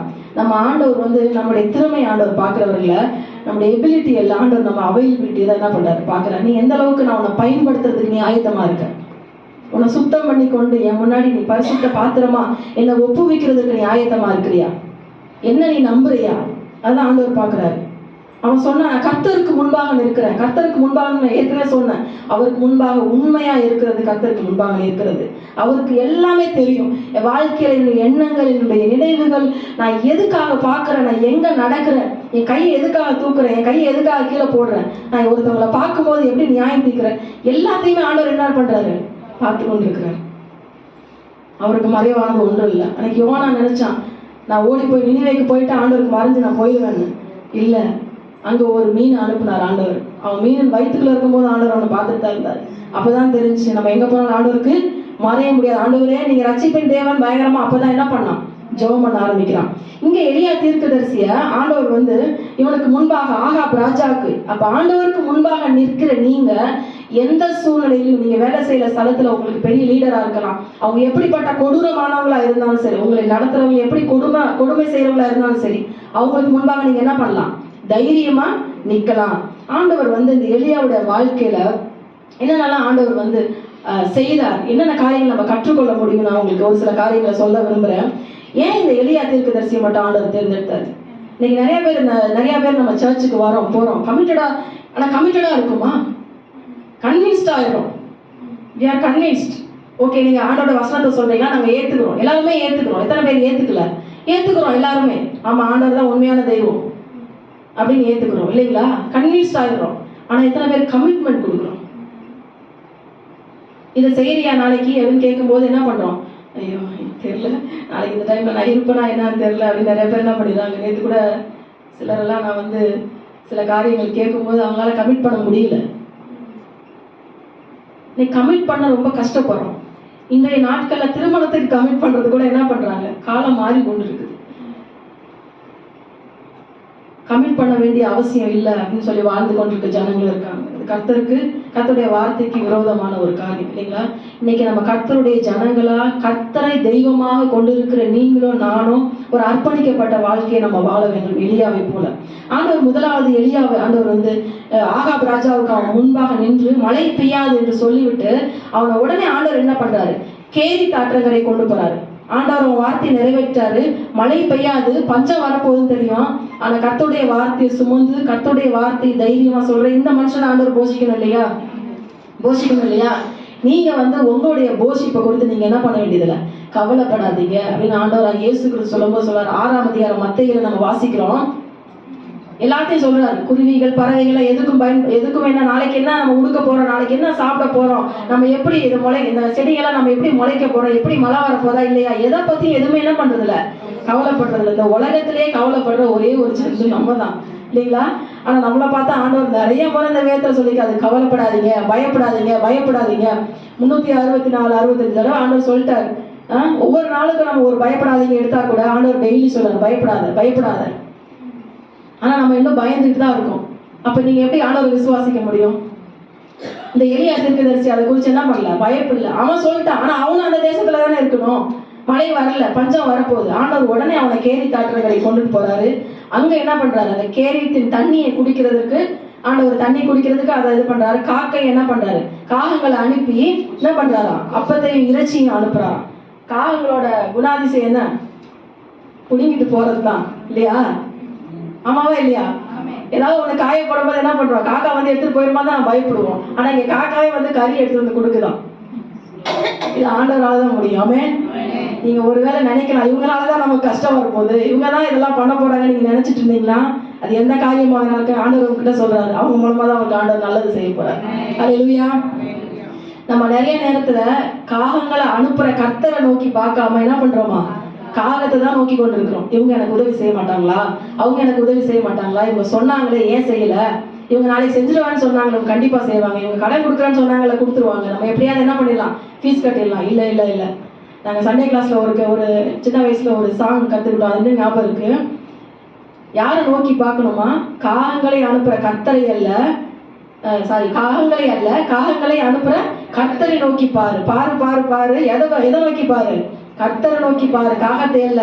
ஆண்டவர் இன்னைக்கு அதுதான் நமக்கு சொல்றாரு. உன் போஷிப்பை குறிச்சு நீ என்ன பண்ணாத, கவலைப்படாத. எனக்கு இது இல்லையே அது இல்லையே, நாளைக்கு நான் எப்படி சாப்பிடுவேன், இந்த 9ஆவது மாசம் கடைசியில இருக்கவன் எப்படி என் பிள்ளைக்கு ஃபீஸ் கட்டுவேன், என் பிள்ளையோட திருமணத்தை எப்படி நான் நடத்த போறேன், பிள்ளை வேற எப்படி பார்க்க போறேன், படிப்பை எப்படி நான் அடுத்தது படிக்க வேண்டிய இவ்வளவு காரியங்கள் இருக்கு, என் கடன் இருக்கு, என் வீட்டோட லோன் இருக்கு, நான் என்ன பண்ண போறேன். ஒருவேளை நீங்க நினைச்சிட்டு இருக்கீங்களா, ஆண்டவருக்காக நீங்க வைராக்கியமா அர்ப்பணிக்கப்பட்ட வாழ்க்கை வாழ்ந்தீங்க, ஏனோ தானே இல்லை. எலியாவை போல நின்னா இந்த பக்கம் தான் நிற்பேன், ஆண்டவர் பக்கம் தான் நிற்பேன், உலகத்தோட நான் என்ன பண்ண மாட்டேன், காம்ப்ரமைஸ் ஆக மாட்டேன் அப்படின்ற ஒரு வாழ்க்கை நீங்க வாழ்ந்தீங்கன்னா உங்களுடைய தேவைகளை கர்த்தர் பொருட்படுத்துவார். ஹல்லேலூயா. அன்னைக்கு ஆபிரகாம் என்ன பண்ணா, தன்னுடைய மகன் கூட பார்க்காம ஆண்டவருக்காக பலி கொடுக்கும் போது ஆண்டவர் என்ன பண்றாரு, இல்லப்பா நான் கேட்டது நீ சாக்ரிஃபைஸ் பண்ணணும் இல்ல, நான் உனக்காக எவ்வளவு சாக்ரிஃபைஸ் பண்ண போறேன்றத பாரு அப்படின்னு சொல்லி ஆண்டவர் காண்பிக்கிறாரு. அதுக்கு அவன் யெகோவா ஈரேன்னு சொல்லி அவருக்கு என்ன பண்றான், ஒரு பேரை செலுத்தி ஆண்டவரை துதிக்கிறான். இரண்டாவதாக ஆண்டவர் எப்படிப்பட்டவரா இருக்காரா, எலியாவுடைய வாழ்க்கையில் நான் பார்க்கும்போது ஆண்டவருடைய பாதுகாக்கிற முதலாவது பார்க்கும்போது ப்ரொவிஷன் ஆஃப் காட், ஆண்டவருடைய தேவனுடைய போஷிப்பை கொடுத்து பார்க்கிறோம். இரண்டாவது ஆண்டவருடைய ப்ரொடெக்டிங் ஹேண்ட் ஆஃப் காட் அப்படின்னு சொல்லி பார்க்கிறோம். ஆண்டவருடைய பாதுகாப்பின் கரத்தை நம்மளால பார்க்க முடியும். இங்க அவன் கேரி தாற்றங்கரை தண்ணீர் வத்தி போது திரும்பி சாரிபாத் விதவை வீட்டுக்கு ஆண்டவர் கூட்டிட்டு போறாரு. அங்கேயும் என்ன பண்றாரு, அவனை போஷிக்கிறாரு, ஆண்டவர் பாதுகாக்கிறாரு. இங்க ஆகாப் என்ன பண்ணிட்டு இருக்கான், தேடிட்டு இருக்கான். இவ்வளவு பஞ்சம் நடக்குது, ஒருத்தர் பிள்ளை ஒருத்தர் சாப்பிடுற நிலைமைக்கு இன்னைக்கு தேசம் வந்துருச்சு, உனக்கு பயம் வந்துருச்சு, நான் எப்படி இந்த தேசத்தை நான் கொண்டு போறேன்னு தெரியலையே. அவனை பிடிங்க, இந்த எலியாவை பிடிங்க, அவனை எப்படியாவது என்ன பண்ணிருக்கோம், அவனை கொண்டு போட்ட பிரச்சனை சால்வ் ஆயிருன்னு என்ன பண்றான் நினைக்கிறான், அவனை தேடிட்டு இருக்கான். ஆனா இவன் பயப்படல. ஆண்டவர் இவனை எங்க ஒழிச்சு வச்சிருக்காரு, சாரி பார்த்து ஒரு இடத்துல என்ன பண்ணிருக்காரு, ஆண்டவருடைய பாதுகாப்பின் காரணம் இவனுக்கு கூட இருந்துச்சு. அதான் சங்கீதம் 91 பார்க்கும்போது என்ன பண்ணுதான், உன்னதமானவருடைய மறைவில் இருக்கிறவன் சர்வ வல்லோடைய நிழலில் தங்குவான் இல்லைங்களா. அன்னைக்கு கொள்ளை நோய் வந்து கொரோனா வந்தப்ப எல்லாரும் ஒளிஞ்சுட்டு தான் இருந்தோம். எத்தனை பேர் இந்த சங்கீதத்தை திரும்பி வாசிச்சோன்னு தெரியாது, அறிக்கை செஞ்சு ஜெபம் பண்ணோம்னு தெரியாது. நான் ஆண்டவர் அவங்க பிள்ளைகள் என்ன பண்ணாரு மட்டுமா நம்மளை பாதுகாத்து ஆண்டவர் உயிரோட வச்சிருக்காரு. ஆண்டவருடைய பாதுகாப்பின் கரம் எத்தனை பேர் மேல இருக்குன்னு நினைக்கிறீங்க? விசுவாசிச்சீங்கன்னா இன்னைக்கு ஆண்டவர் உங்க மேலேயும் உங்க பிள்ளைங்க மேலேயும் உங்க குடும்பத்து மேலேயும் இந்த சபையின் மேலேயும் ஆண்டவருடைய பாதுகாப்பின் கரம் இருக்கும். மூன்றாவதாக the power of God. எலியாவுடைய வாழ்க்கையில தேவனுடைய வல்லமை எப்படிப்பட்டதா இருந்தது அப்படின்னு சொல்லி நம்ம பார்க்கிறோம். சாரிபாத் விதவைக்கு அவங்க வீட்டுல வந்து அற்புதம் நடக்குது. பஞ்சகாலம் முடிகிற வரையும் அவன் வந்து இந்த தேவனுடைய மனுஷனுக்கு கொடுத்ததுனால என்ன ஆச்சுன்னா அப்பவும் அந்த எண்ணெய் என்ன பண்ண அந்த மாவும் எண்ணெயும் பாத்திரத்துல குறையவே இல்லையா. அவ்வளோ அப்ப ஆண்டவருக்காக ஒரு சின்ன விஷயத்தை நீங்க செய்றீங்க. ஒரு அடையை எடுத்து வந்து கொடுத்துருப்பாளா? கீழ்ப்படிஞ்சு என்ன ஆச்சு? அவளுடைய பஞ்சகாலம் முழுவதும் ஆண்டவர் அவளை நான் உனக்கு கேரண்டின்னு சொல்லி ஆண்டவர் என்ன பண்ணிட்டாரு. நிறைய நேரம் ஒரு சின்ன விஷயத்த நம்ம ஆண்டவர் கொடுக்க என்ன பண்றோம் கஷ்டப்படுறோம். ஆண்டவர் தான் நமக்கு சம்பளம் கொடுத்துருப்பாரு. நம்மளே ரொம்ப கஷ்டப்பட்டு எல்லாம் பண்ண அந்த திறமை யார் கொடுத்தது? ஆண்டவர் தான் கொடுத்தாரு. அந்த வேலையை யார் கொடுத்தது?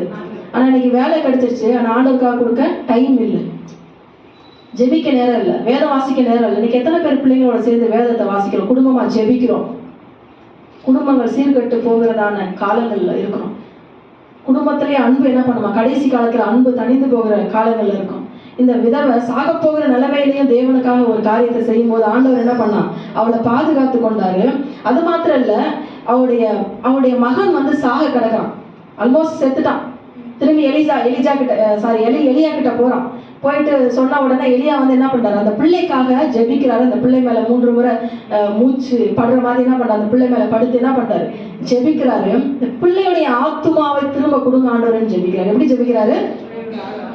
இன்னைக்கு நம்முடைய பிள்ளையுடைய ஆத்துமா எங்க இருக்கு? என் ஆத்துமாவே கர்த்தரை ஸ்தோத்திரி நம்ம சொல்றோம், எல்லாரும் வந்து கூட்டத்துல சொல்லிட்டு போயிடுறோம். ஆனா நம்முடைய பிள்ளைங்களுடைய ஆத்துமா எங்க இருக்கு? பெற்றோர்களாகி உங்களுக்கு தெரியுமா? தாயாகி உங்களுக்கு தெரியுமா? அவங்க கர்த்தருடைய காரியத்துல எந்த நிலைமையில இருக்கிறாங்க? அவங்களுடைய ஆவிக்குரிய வாழ்க்கை, அவங்களுடைய ஜெப வாழ்க்கை எப்படி இருக்குன்னு தெரியுமா? அவங்களுக்கு பரிசுத்த வாழ்க்கை எப்படி இருக்குன்னு தெரியுமா? அதுல அக்கறை இருக்கா அவங்களுக்கு? இல்ல எனக்கு என்ன, நீ ஞானஸ்தானம் எடுத்துட்ட, நீ ஆண்டவர் ஏத்துக்கிட்ட, பந்தி எடுக்கிற, உன் பிரச்சனை அப்படின்னு கை கழுவிடணுமா? இல்ல. தயவுசெய்து உங்க வாலிப பிள்ளைகளா இருந்தா உங்க பிள்ளைங்களுக்கு சொல்லுங்க. சின்ன பிள்ளைங்களா இருந்தா 5 வயசுல இருந்து 4 வயசுல இருந்து அவங்களுக்கு என்ன பண்ணுங்க, வசனத்தை வாசிங்க. உங்களுக்கு புரியாத சத்தியங்கள் கூட அவங்களுக்கு புரியும். இதை நான் சாட்சியா சொல்ல முடியும். என்னோட பிள்ளைங்களோட சேர்ந்து நான் வசனம் வாசிக்கும் போது அதை வாசிச்சு நான் அவங்களுக்கு வந்து நான் எக்ஸ்பிளைன் பண்ணும்போது நமக்கு புரியாத சத்தியத்தை கூட அவங்க என்ன பண்ணுவாங்க, அவங்களுக்கு வர தாட்ஸை நமக்கு ஷேர் பண்ணுவாங்க. இதெல்லாம் ஆண்டவர் செய்வாரா? இப்படியெல்லாம் ஆண்டவர் இருக்காரா? அவங்கள ஜெபிக்க சொல்லி பாருங்களேன், அந்த வசனத்தை சொல்லி உங்களோட அழகா ஜெபம் பண்ணுவாங்க இல்லையா? ஆனா நம்ம என்ன பண்றோம், பிள்ளைங்களுடைய ஆத்மாவை குறிச்சு ஏதோ சண்டே கிளாஸ்க்கு அனுப்பிட்டா போதும், சிஜிசிக்கு அனுப்பிட்டா போதும். இல்ல அவங்க வாரத்துல ஒரு நாள் ஒரு மணி நேரம் தான் இங்க வராங்க. அதுல ஒரு 1/4 மணி நேரம் 10 நிமிஷம் தான் கதை கேட்கிறாங்க, சரிங்களா? ஆனா ஒரு நாளெல்ல யார், ஒரு வாரம்ல யார் கூட இருக்கிறாங்க? உங்க கூட தான் இருக்கிறாங்க. எங்க அனுப்புறீங்க? டெய்லி இந்த உலகத்துக்குள்ள, இந்த பொல்லாங்கர்களுக்குள்ள நீங்க என்ன பண்றீங்க? உங்க பிள்ளைங்களை அனுப்புறீங்க. எப்படி அனுப்புறீங்க? தயவு செய்து ஆண்டுடைய வார்த்தையை உட்காரும் போது எழுந்திருக்கும் போது என்ன பண்ணுது வேதம் சொல்லுது, உன் பிள்ளைங்களுக்கு இந்த வார்த்தையை நீ வாசிச்சுட்டே இருன்னு சொல்லி வேதம் சொல்லுது. அப்ப இவன் என்ன பண்றான், இந்த பிள்ளையுடைய ஆத்துமாவை திரும்பி கொடுங்க ஆண்டவர்னு சொல்லி ஜெபம் பண்றான். ஆண்டவருடைய வல்லமையின் கரம் என்ன பண்ணுது, எலியாவோட வாழ்க்கையில வெளிப்படுவதை நம்ம பார்க்கிறோம். முதலாவது the provision of God, ஆண்டவருடைய போஷிப்பை நம்ம பார்க்கிறோம். அடுத்ததாக ஆண்டவருடைய பாதுகாப்பை பார்க்கிறோம். மூன்றாவதாக ஆண்டவருடைய வல்லமை அவனுடைய வெளிப்படுது. ஏனென்று சொன்னால் எலியாவுடைய ஸ்டாண்ட், அவனுடைய நிலைப்பாடு எப்படி இருந்ததா, இந்த பக்கம் 450 பாகால் தீர்க்கதரிசிகள், இந்த பக்கம் ஒரே ஆளா இவன் என்ன பண்றான், நிற்கிறான். இவன் கூட போய் நிக்கிறதுக்கு யாருமே இல்லை. கேட்கிறான், எவ்வளவு நேரம், எவ்வளவு நாள் தான் நீங்க, எத்தனை காலம் நீங்க 2 நிலையங்களால குந்தி நிக்க போறீங்க, இருக்க போறீங்க? யாருமே கர்த்தரை தேடுறவங்க இல்லையா? கர்த்தருக்காக நிக்கிறதுக்கு யாருமே இல்லையான்னு கேட்கிறான், சேலஞ்ச் பண்றான். ஒருத்தர் கூட அவனுக்கு என்ன பண்ணல, ஒரு பதில் கூட சொல்லல. ஒரு ஆமை நிலையாங்க இல்ல, யாருமே வரல. இந்த பக்கம் 450 பேர் இருக்காங்க. ஆகாப் ராஜா கிட்ட போய் சொல்றான், உன்னோட தீர்க்கதரிசி அஸ்தரோத் தீர்க்கதரிசி 400 பேர், பாகால் தீர்க்கதரிசி 450 பேரை கூட்டிட்டு என்னப்பா கர்மேல் பர்வதத்துக்கு வா, எல்லா ஜனங்களையும் வர சொல்லு, யார் உண்மையான தெய்வம் சொல்லி பார்க்கலாம் அப்படின்னு சொல்லி என்ன பண்றான், சேலஞ்ச் பண்றான். இன்னைக்கு ஆண்டவர் என்ன பண்ணிட்டோம், ப்ரூவ் பண்ணிட்டோம். நிறைய நேரத்துல நீங்க நம்ம நினைக்கலாம், நான் நல்லவன் சொல்லி ப்ரூவ் பண்ணோம், நான் ஒண்ணுமே தப்பு பண்ணலையே, எனக்கு இது நடக்குது நீங்க நினைச்சிட்டு இருக்கலாம். நான் எவ்வளவு ப்ரூவ் பண்ணாலும் என்ன பண்ண மாட்டாங்க, நம்ப மாட்டாங்களே. இன்னைக்கு நீங்களே உங்களை ப்ரூவ் பண்ணணும்னு என்ன பண்ணாதீங்க, நினைக்காதீங்க. இந்த இடத்துல எலியா தீர்க்கதரிசி கர்த்தருக்காக வைராக்கியமா ஒரே ஆளா நின்னான். ஒரு கூட்ட ஜனங்களோட இவனும் கன்வின்ஸ்டா என்ன பண்ணிருக்கலாம், எந்த பிரச்சனையும் இல்லாம அந்த ஜனங்களோட ஒத்து போய் என்ன பண்ணிருக்கலாம், வாழ்ந்திருக்கலாம். காம்ப்ரமைஸ் லைஃப் வாழ்ந்தானா இவனோட ஊழியத்துக்கு எந்த பிரச்சனையும் வந்திருக்காது. அற்புதங்கள் பார்த்து நடந்துட்டா இருந்திருக்கும். ஆனா கர்த்தர் இருந்திருப்பாரா, கர்த்தர் சந்தோஷப்பட்டிருப்பாரா அந்த ஊழியத்துல? இல்ல. எலியா தீர்க்கதரிசி இங்க தனித்து நிற்கிறான் வைராக்கியமா. அவன் சொல்றான், எத்தனை நாள் எத்தனை காலங்கள் நீங்க என்ன பண்றீங்க, 2 நினைவுகளாக குந்தி குந்தி வாழ்ந்து கொண்டிருக்கிறீங்க. ஏன் கர்மேல் பர்வதத்துல போனாங்க அப்படின்னா, அவங்க நினைக்கிறாங்க இந்த பாகால் வந்து வெதர் கார்டுன்னு சொன்ன இல்லைங்களா, அந்த பர்வதத்துல இருந்துதான் வந்து அந்த மின்னல், அந்த புயலோ இல்ல மழையோ எதா இருந்தாலும் அங்க இருந்தா ஸ்டார்ட் ஆகும்னு சொல்லி, இந்த எசபேல் ராணி ஆனதுக்கு அப்புறம் என்ன பண்றா, நிறைய இடத்துல ஆகாபும் எசபேல் என்ன பண்றாங்க, பலிபீடங்களை கட்டுறாங்க பாகாலுக்கு. அப்ப அங்கேயும் என்ன பண்றாங்க, பலிபீடங்களை கட்டி வச்சிருக்கிறாங்க. ஆனா கர்த்தருடைய பலிபீடங்களை அங்க என்ன பண்ணிருக்காங்க, தகர்த்து போடப்பட்டிருக்கிறத நம்ம இங்க பார்க்க முடியும். இந்த 18ஆம் அதிகாரத்துல கடைசியா சில பாயிண்ட்ஸ் நான் சொல்லி முடிக்கிறேன், நேரம் அதிகமாகி கொண்டு இருக்கிறதுனால. 18ஆம் அதிகாரத்துல சில வசனங்களை, 18ஆம் அதிகாரம் 21ஆம் வசனம், எலியா சொல்ற ஒரு 7 ஸ்டேட்மெண்ட்ஸ் சொல்லி நான் வந்து இந்த மெசேஜை முடிக்க விரும்புறேன். முதலாவது ஸ்டேட்மெண்ட் அவன் என்ன சொல்றான், 18ஆம் அதிகாரம் 21ஆம் வசனத்தை வாசிங்க. அப்பொழுது எலியா சகல ஜனத்தண்டைக்கும் வந்து, நீங்கள் எந்த மட்டும் 2 நினைவுகளால் குந்தி குந்தி நடப்பீர்கள், கர்த்தர் தெய்வமானால் அவரை பின்பற்றுங்கள், பாகால் தெய்வமானால் அவரை பின்பற்றுங்கள் என்றான். ஜனங்கள் பிரதியுத்தரமாக அவனுக்கு ஒன்றும் சொல்லவில்லை. என்ன சொல்றான், முதலாவது அவன் பேசுற வார்த்தை, எல்லா ஜனங்களும் வந்துட்டாங்க, எல்லா தீர்க்கதரிசிகள், ராஜா எல்லாருமே இருக்காங்க. இப்ப அவன் வந்து ஆண்டவரை நீங்க ப்ரூவ் பண்ணுங்கன்னு அவனுக்கு என்ன பண்றான், நிக்கிறான். அதுல முதல்ல அவன் சொன்னது என்ன, ஜனங்களை பார்த்து எல்லாத்தையும் பார்த்து சொல்றான். அங்க இஸ்ரவேலுடைய ஜனங்கள் இருக்காங்க, 7000 பேர் ஒளிஞ்சிட்டு இருக்காங்க. அங்க அந்த தீர்க்கதரிசி கெபியில ஒளிஞ்சிட்டு இருக்காங்க. அவன் சத்தமா சொல்றான், எவ்வளவு நாள் எந்த மட்டும் நீங்க என்ன பண்ணுவீங்க, 2 நினைவுகளா குந்தி குந்தி நடப்பீங்க. அப்படின்னா என்னன்னா, கர்த்தர் தெய்வம்னா கர்த்தர் கூட நில்லுங்க, உலகம் வேணும்னா உலகத்துக்கு போங்க. ஆண்டவர் சொல்றாரு, நீங்க எனக்கு சீசரா இருந்தீங்கன்னா பணத்துக்கும் எனக்கும் என்ன பண்ண முடியாது, நீங்க 2 எஜமானுக்கு ஊழியம் செய்ய முடியாதுன்னு யாரும் சொல்றா, ஆண்டவர் தான் சொல்லியிருக்கிறாரு. நம்ம நினைக்கிற எல்லாத்துக்கும் நல்லா தான் நடந்து போயிடலாம், எல்லாருக்கும் நல்ல பிள்ளையா இருந்துட்டு போயிடலாம், நமக்கு எதுக்குப்பா பிரச்சனை அப்படின்னு வாழ்ற நிறைய காரியங்கள் நமக்கு காணப்படுது. ஆனா ஆண்டவர் சொல்றாரு, நீ எனக்காக வாழும்போது என்ன பண்ணுவ, இந்த உலகத்துக்கு எதிரியா தான் இருக்க முடியும், உலகம் உன்னை ஏத்துக்காது. ஆனா நீ என்ன பண்ணணும், எனக்காக உண்மையா வாழணும்னு சொல்றாரு. இன்னைக்கு சபைக்கு வருகிற நம்ம எதுக்கு வரோம், வெளிப்படுத்தின விசேஷம் 3ஆம் அதிகாரம் 20வது வசனத்துல ஒரு 7 சபையில ஒரு சபையை பார்த்து ஆண்டவர் சொல்றாரு, அனலுமின்றி குளிருமின்றி இருந்தா என்ன ஆகும், வெதுவெதுப்பா இருந்தா என்ன பண்ணுவேன்னு சொல்றாரு, வாயிலிருந்து உன்னை வாந்தி பண்ணி போடுவேன் ஆண்டவர் சொல்றாரு. இதெல்லாம் குறிச்சு ஆதியில இருந்து அனுபவிட்டா, இதெல்லாம் வந்து நம்ம ரசிக்கப்பட்ட புதுசுல தான் நம்ம என்ன பண்றோம், இதெல்லாம் ரொம்ப ஒரு ஜாக்கிரதையான வசனங்களா யோசிச்சு நம்ம இது கீழ்ப்படிக்கணும்னு நினைக்கிறோம். ஆனா போக போக போக போக சபை தானே, வசனம் தானே, ஆராதனை தானே அப்படின்னு சொல்லி நம்ம என்ன பண்றோம், அலட்சியம் நமக்குள்ள வந்துருது. நம்ம என்ன பண்றோம், நம்முடைய ஆவிக்குரிய வாழ்க்கை ஆண்டவரோடுக்குள்ள உள்ள உறவு என்ன ஆயிருதா, வெது வெதுப்பா ஆயிருது. அது எப்படிப்பட்ட ஒரு சூழ்நிலையா இருக்கு தெரியுமா, உள்ள வந்து ஃபென்ஸுக்குள்ள ஒரு வேலிக்குள்ள பாதுகாப்பா இருக்கிறவங்களும், வேலிக்கு வெளியே ஓநாய்கள் இருக்குன்னு வச்சுக்கோங்களேன், ஒரு பிக்சரைஸ் பண்ணி பாருங்க. அந்த வேலி மேல நீங்க உட்காந்துருந்தா எப்படி இருக்கும், எப்ப வேணாலும் இந்த பக்கம் விழுவீங்க, இந்த பக்கம் விழுவீங்க, அந்த பக்கம் விழுந்தா ஓநாய் உங்களை என்ன பண்ணிடும், பீறி போட்டுரும். அந்த நிலைமையில இருக்காதீங்கன்னு ஆண்டவர் சொல்றாரு. இருந்தா ஒண்ணு உள்ள இருக்கு, இல்லைன்னா உலகத்துல இருக்கு. சபைக்குள்ள நீங்க இருக்கீங்களா, இன்னைக்கு ஆண்டவர் உங்களை சபையில வச்சிருக்கிறாரா, ஒரு நோக்கத்தோட ஆண்டவர் உங்களை வச்சிருக்கிறாரு. இன்னைக்கு எதுக்காக சபைக்கு வரோம், நிறைய பேர் வந்து ஃப்ரெண்ட்ஸை பார்க்க வரோம், நிறைய பேர் என்ன பண்றோம், சும்மா வந்து வெளியே உட்காந்துட்டு, நிறைய பேர் நிறைய வாலிப பசங்களுக்கு எனக்கு ரொம்ப இந்த சபைக்கு வந்ததுலேருந்தே நான் பார்த்துட்டு இருக்கேன், சொல்லாம என்னால இருக்க முடியல. ஏன்னா நான் வளர்ந்த சபையில வந்து சின்ன வயசுல இருந்து எங்க பாஸ்ட் ரொம்ப ஸ்ட்ரிக்டான ஆளு, அவரை பார்த்தாலே ரொம்ப பயமா இருக்கும். அப்படி இருப்பார், ஜெய்ஜாண்டிக்கு ஃபிகரா, நல்லா ஆளு ஹைட் அண்ட் வெயிட்டா இருப்பார். அவர் பேசுறதே ஒரு கம்பீரமா இருக்கும். மைக்கை பிடிச்சி பிரசங்கம் பண்ணிட்டே இருப்பார், அப்படியே மைக்கோட கார்ட்லெஸ் மைக்கோடய வெளியே போவார். அப்போ ஒரு பெரிய கல்யாண மண்டபத்தில் தான் எங்கள் சபை நடந்தது. ஏன்னா அவ்வளோ விசுவாசிகள் இருந்தாங்க, 2000 பேருக்கு மேலே. 5-6 ஆராதனை நடக்கும். காலையில் 5 மணிக்கு ஸ்டார்ட் ஆச்சுன்னா சாயங்காலம் ஆராதனை வரையும் போயிட்டு இருக்கும். பிரசங்கம் பண்ணிட்டே இருப்பாரு, திடீர்னு பிரசங்கம் பண்ணிக்கிட்டே வெளியே போவார். வெளியே போய் யாரும் சட்டையை பிடிச்சி உள்ளே எடுத்துட்டு வந்துடுவார். நம்ம பாஸ்ட் ரொம்ப இறக்கக்குள்ள ஒன்றா இருக்காரு, அதனால தான் நம்ம ஏமாத்துறோம் இல்லைங்களா. கூப்பிட்டு வந்து சின்ன பிள்ளைங்க வந்து முன்னாடி கூட்டு முழங்கால் போட வச்சுருவார். யாராவது டீ குடிக்க போயிருந்தாங்கன்னா அசிஸ்டன்ட் பாஸ்ட்டு கூப்பிட்டு வந்து முன்னாடியே ஸ்டேஜில் வச்சுட்டுவார். ஏன்னா ஆண்டோட ஆராதனைக்கு நம்ம ஆண்டோடைய ஆலயத்துக்கு வரும், நம்ம எப்படி பண்ணணுமா, நடையை காத்து கொள்ளுறவராக இருக்கணும். எபிரேயர்ல சொல்லும்போது 10ஆம் அதிகாரம் 25ஆம் வசனம், சபை கூடி வருதலை நம்ம என்ன பண்ணக்கூடாதான், விட்டு விடாமல் ஒருவருக்கு ஒருவர் புத்தி சொல்ல கடவும், ஏன்னா காலம் கடைசி காலமா இருக்கிறது. சபைக்கு வருகிறது ஒரு ஒரு ரிலீஜியஸான ஒரு சடங்காச்சாரம் அல்ல. நீங்க சபைக்கு வருகிறது கர்த்தருடைய வார்த்தையை வாங்கி கொண்டு அதற்கு கீழ்ப்படியணும். எதெல்லாம் நம்ம சரியில்லாம இருக்கோமோ அதை சரிப்படுத்துறதுக்காக நம்ம வர்றோம். நம்ம வந்து வசனத்தை கேட்டுட்டு நம்மளால மனம் திரும்ப முடியாம கீழ்ப்படியா எண்ணம் இல்லாம நம்ம சபைக்குள்ள வருகிறோம்னா வேஸ்ட். எத்தனை நாட்கள் நீங்க 2 நிலையோட இருக்க போறீங்க? கர்த்தருடைய வார்த்தை இன்னைக்கு நமக்கு முன்பாக கடந்து வருகிறது. நம்ம ஜாக்கிரதையில் ஆண்டவருக்காக நிற்கிறதுக்கு முடிவு எடுக்கலாம். 2வது ஸ்டேட்மெண்ட் என்ன சொல்லலாம்? 22வது வசனம்.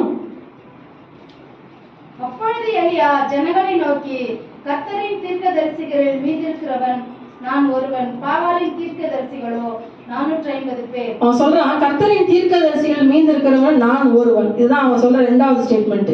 இங்க எலியாவோட சவால் பாகாலுக்கு விரோதமா இல்ல, உலகத்தாருக்கு விரோதமா இல்ல, விசுவாசிகளுக்கு தான் அவன் சொல்றான். கர்த்தருடைய ஜனங்களுக்கு தான் சொல்றான். நான் ஒரு ஆள் தான் இருக்கேன், நீங்க இருக்கீங்களா இல்லையா? உங்களையும் தானே ஆண்டவர் கொண்டு வந்தாரு, உங்களையும் தானே ஆண்டவர் ரசிச்சிருக்கிறாரு, உங்களையும் தானே சபையில வச்சிருக்காரு. நான் ஒரு ஆள் தான் என்ன கத்திட்டு இருக்கேன், நீங்களா என்ன பண்ணிட்டு இருக்கீங்க? ஆண்டவர் அவன் ஜனங்களை பார்த்து என்ன பண்றான்? சவால் விடுறான். ஜனங்க யாருமே என்ன பண்ணல, வாயை திறக்கல. அவன் சொன்னதுக்கு யாராவது ஜனங்க பிரதித்திரம் சொன்னாங்களா? நீங்க வாசிச்சு பாருங்க.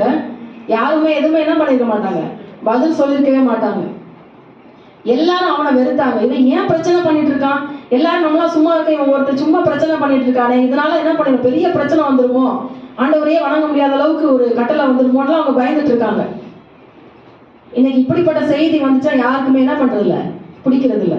3வது அவன் சொல்ற ஸ்டேட்மெண்ட் என்ன? 24வது வசனம். நீங்கள் உங்கள் தேவனுடைய நாமத்தை சொல்லி கூப்பிடுங்கள், நான் கர்த்தருடைய நாமத்தை சொல்லி கூப்பிடுவேன், அப்பொழுது அக்கினியினால் உத்தரவு அருளும் தெய்வமே தெய்வம் என்றான். சரி, நீங்க உங்க தெய்வத்தை கூப்பிடுங்க, நான் என்ன பண்றேன்? நான் ஒரே ஆள் தான் இங்க நிக்கிறேன், யாரும் என் கூட இல்ல. நான் என்னுடைய தெய்வத்தை நான் கூப்பிடுறேன். எந்த தெய்வம் வந்து அக்கினியினால பதில் கொடுக்குதோ அவரே தான் என்னது உண்மையான தெய்வம் அப்படின்னு சொல்லி சொன்னோம்னா சுத்தி இருக்கவங்க இப்ப குஷி ஆயிடுச்சு. ஏதோ ஒரு போட்டியை பார்க்கலாம், அப்ப டிவி இதெல்லாம் ஒண்ணும் கிடையாது இல்லையா? இந்த மாதிரி தான் வந்து அவங்களுக்கு பொழுதுபோக்கு. ஜனங்களை எதுக்கு வந்திருப்பாங்கன்னு நினைக்கிறீங்க? யார் தான் ஜெயிக்கிறான்னு பார்க்கலாம் அப்படின்னு. நம்ம யாரும் வெளியில தெரிய வேணாம், எவன் அடிச்சுட்டு செத்தாலும் பரவாயில்ல, யார் ஜெயிச்சாலும் பரவாயில்லன்ற மாதிரி ஜனங்க என்ன பண்றாங்க? they want to see the fire play. இன்னைக்கு நிறைய பேர் சபைக்கு வரோம், எதுக்காக வரோம்? என்ன அற்புதம் நடக்குது, யாருக்கு என்ன நடக்குது, யார் அபிஷேகம் பண்றா, யாருக்கு என்ன நடக்குது, சும்மா பார்த்துட்டு வரலாம் அப்படின்னு நிறைய கூட்டங்களுக்கு யார் போறோம்? அதே மாதிரி ஒரு கூட்டம் என்ன பண்ணுச்சு, அங்கேயும் நின்றுச்சு. எலியா சொல்றான், நீங்க தான் அடுத்ததா சொல்றான். 4வது ஸ்டேட்மெண்ட் சொல்லும் போது 25வது வசனத்துல பாக்குறோம். அப்பொழுது எலியா பாகாலின் தீர்க்கதரிசிகளை நோக்கி, நீங்கள் அநேகரானதால் நீங்களே முந்தி ஒரு காளையை தெரிந்து கொண்டு அதை ஆயத்தம் பண்ணி நெருப்பு போடாமல் உங்கள் தேவனுடைய நாமத்தை சொல்லி கூப்பிடுங்கள் அப்படின்னு சொல்லி சொல்றான். இப்போ அடுத்த 4வதா சொல்றான். முன்ன சொல்றான் என்ன பண்றான், நீங்க எந்த மட்டும் இப்படி இருப்பீங்க அப்படின்றான். அடுத்த 2வதா சொல்றான், நான் ஒருத்த மட்டும் தான் நிக்கிறேன், நீங்க யாருமே இல்லையா அப்படின்னு கேட்கிறான். அப்பயும் யாருமே பதில் சொல்லல. 3வது சொல்றான், நான் கர்த்தரை கூப்பிடுறேன், நான் தைரியமா கூப்பிடுறேன், என் கர்த்தர் என்ன பண்ணுவார், எனக்கு பதில் தருவாரு, எனக்கு தெரியும், நீங்களும் கூப்பிடுங்க. யாரு பதில் கொடுக்கிறாரோ அவர் தான் உண்மையான தெய்வம் சேலஞ்ச் பண்றான். அப்பயும் யாருமே எல்லாம் சொல்றாங்க, சரி சரி இது நல்லது அப்படின்றாங்க. ஜனங்க என்ன சொல்றாங்க, ஓகே ஓகே இந்த டீல் ஓகே அப்படின்றாங்க. ஏன்னா நீ ஜெயிச்சா நீ ஜெயிச்சிட்டா உன்னைய ஃபாலோ பண்றோம், நீ ஜெயிச்சா உன்னைய ஃபாலோ பண்றோம், 2 பேருமே தோத்துட்டீங்கன்னா இந்த வழியில போயிடும், அதான் சொல்றாங்க. 4வது இவன் என்ன சொல்றான், நீங்களே முந்தி கூப்பிடுங்க, நீங்க தான் மெஜாரிட்டியா இருக்கீங்க, நான் மைனாரிட்டி. எப்பெல்லாம் ஆண்டவருக்காக வைராக்கியம் நினைக்க நீங்க மைனாரிட்டியா தான் இருப்பீங்க இல்லைங்களா? மெஜாரிட்டியா இருக்க முடியாது. காம்ப்ரமைஸ் பண்ணி இருக்கவங்க தான் மெஜாரிட்டியில ஒரு கூட்டத்துல ஒரு ஆளா இருப்பாங்க. இவன் வந்து ஒரு கூட்டத்துல ஒரு ஆளா, கூட்டத்தோட அரவணைப்பு இவனுக்கு வேணுன்றக்காக அவன் நிக்கல, எல்லாத்தையும் எதிர்த்துட்டு நின்னாலும் அவன் எதுக்கு யாருக்காக நிக்கிறான், கர்த்தருக்காக நிக்கிறான், உண்மையா நிக்கிறான், நேர்மையா நிக்கிறான். எதுக்கும் நான் என்ன பண்ண மாட்டேன், எந்த மாதிரியான பாவத்துக்கும் நான் காம்ப்ரமைஸ் பண்ண மாட்டேன், நான் ஆண்டவருக்கு முன்பாக தான் இருக்கிறேன்னு சொல்லி என்ன பண்றான், எலியா தீர்க்கதரிசி நிக்கிறான். இன்னைக்கு யோவான் சுவிசேஷம் 4ஆம் அதிகாரம் 24ஆம் வசனம் வாசிக்கும் போது நம்முடைய ஆராதனை எப்படி இருக்கணுமா, ஆவியோடும் உண்மையோடும் இருக்கணுமா. அன்னைக்கு அவங்க எல்லாம் வந்து என்ன பண்ணாங்க, நீங்க கூப்பிடுங்க உங்க ஆண்டவரை, நீங்க எப்படி எல்லாம் கூப்பிடுவீங்களோ கூப்பிடுங்க, ஆனா நம்ம ஆண்டவர் அவரை நம்ம ஆராதிக்கும் போது ஆவியோடு உண்மையோடு ஆராதிக்கணும்னு சொல்லுது. சோ மதியான வேலை வரை நம்ம பாக்குறோம். அந்த 18ஆம் அதிகாரம் 25ஆம் வசனத்துல இருந்து தங்களுக்கு கொடுக்கப்பட்ட காளையை அவங்க வாங்கிக்கிறாங்க. இவன் சொல்றதான் கேட்கறாங்க. இவன் தான் ஒரு லீடிங் இதுல இருக்கான் பாருங்க. அது அவங்க முன்னாடி அவ்வளவு பேர் இருக்கிறாங்க, ஒரே ஆளா நிக்கிறான். ஆனா கர்த்தருக்கு முன்பாக நிக்கிற இவன் என்ன பண்றான், வைராக்கியமா லீடிங் அவன் கையில எடுத்துக்கிறான். அவன் சொல்றதா அவங்க கேட்கறாங்க. பாத்தீங்களா, ஆகாப் ராஜாவா இருக்கட்டும், எவ்வளவு பெரிய கூட்டமா இருக்கட்டும், நீங்க உங்களை வச்சிருக்க இடத்துல ஆண்டவருக்காக நீங்க நின்னீங்கன்னா உங்களுடைய எதிரிகள் கூட உங்க வார்த்தை கேட்பாங்க. ஹல்லேலூயா. எத்தனை பேர் நம்புறீங்க உங்க வார்த்தைக்கு அவ்வளவு வல்லமை இருக்குங்க? நம்ம நினைக்கிறோம் நான் பேசினதெல்லாம் நடக்குமா, நான் சொன்னா இதெல்லாம் நடக்குமா? நீங்க சொன்னா நடக்கும். ஆண்டவர் நீங்க சொல்றதை நிறைவேற்றுவார். ஆனா ஆண்டோட இருதயத்திற்கு ஒத்த இருதயமா நம்முடைய இருதயம் இருக்கா? நம்முடைய நோக்கம் என்னவா இருக்கு? அதான் ஆண்டவர் பாக்குறாரு. அவன் சொன்னபடி என்ன பண்றானா, அவன் காளையை வாங்கி அவங்க என்ன பண்றாங்க, அதே மாதிரி காலையில இருந்து மதியானம் மட்டும் பாகாலின் நாமத்தை சொல்லி கூப்பிட்டார்கள். ஆனாலும் ஒரு சத்தமும் பிறக்கல. ஒரு சவுண்ட் இல்ல, ஒண்ணு இல்ல. மறு உத்தரக்கு ஒரு பாரம் யாரும் இல்ல. அவங்க கட்டின பலிபடத்துக்கு எதிரே குதிச்சு ஆடுறாங்களாம். ஒண்ணுமே வரல. இவதெல்லாம் பார்த்துட்டு அமைதியா இருக்கான். மதியானம் வேலை ஆயிடுச்சு. என்ன பண்றான் இப்போ? இவன் என்ன பண்ணான், ஒருவேளை அவர் தூங்க போயிருப்பாரு போல, டிராவல் பண்ணுவார் போல, இல்ல அசதியா இருப்பாரு, ஒருவேளை பசி எடுத்திருக்கும் போலன்னு சொல்லி இவன் என்ன பண்றான், எலியா தீர்க்கதரிசி பரிகாசம் பண்றான். அப்ப இன்னும் அவங்களுக்கு ரொம்ப பயங்கர கோவம் வருது. உடனே இன்னும் நீங்க சத்தமா கூப்பிடுங்க அப்படின்னு சொன்னோட உரத்த சத்தமா கூப்பிட்டார்கள். பாத்தீங்க எவ்வளவு காமெடியா இருந்திருக்கும். அவன் சொல்றதான் திரும்பி அவங்க கேட்கறாங்க. உடனே என்ன பண்றாங்க, உரத்த சத்தமாய் அவர்கள் கூப்பிட்டு தங்கள் வழக்கத்தின்படியே ரத்தம் தங்கள் மேல் வடியும் மட்டும் கத்திகளால ஈட்டிகளால தங்களை கீறி கொண்டு ரத்தம் பீறிட்டு வர வரையும் தங்களை அடிச்சுக்கிட்டு கிழிச்சுக்கிட்டு என்ன பண்றாங்க, ஆடி கத்தி கூச்சல் போட்டு பாகால கூப்பிடுறாங்க. பாகாலே இறங்கி வா, அக்னினால எங்களுக்கு உத்தரவு கொடுன்றாங்க. ஆனா ஒண்ணும் நடக்கல. 8 மணி நேரம் கத்திருக்காங்க காலையில இருந்து, ஒண்ணும் நடக்கல. இன்னைக்கு நம்ம ஆராதனை எப்படி இருக்கு? நம்மளும் அதே மாதிரிதான் ஆராதிக்கிறோமா? கத்துட்டு போயிட்டு ஆண்டவர் இறங்கி வந்துடுவாரா? இல்ல. ஆண்டவர் சொல்றாரு, ஆவியோடும் உண்மையோடு என்னை தொழுது கொள்ளு. உன் ஆராதனை எப்படி இருக்கணும்? எனக்கு ரோமர் 12 அதிகாரத்துல சொல்றது போல, உலகத்துக்கு ஒத்த வேஷம் தெரியாம, இந்த பிரபஞ்சத்துக்கு நீ ஒத்த வேஷம் தெரியாம உன்னை நீ என்ன பண்ணுமா, ஜீவ பலியாக ஒப்பு கொடுக்கணும். அந்த பலி, அந்த ஆராதனை தான் ஆண்டவர் என்ன பண்றாரு, இந்த காலை வேளையில ஏற்றுக்கொள்கிறதா இருக்காரு. ஹல்லேலூயா. அதுக்கப்புறம் நம்ம பாக்குறோம், எதுவுமே நடக்கல. இப்ப அடுத்ததாக 5வது ஸ்டேட்மெண்ட் அவன் என்ன சொல்றான், வசனம் 30 பாருங்க.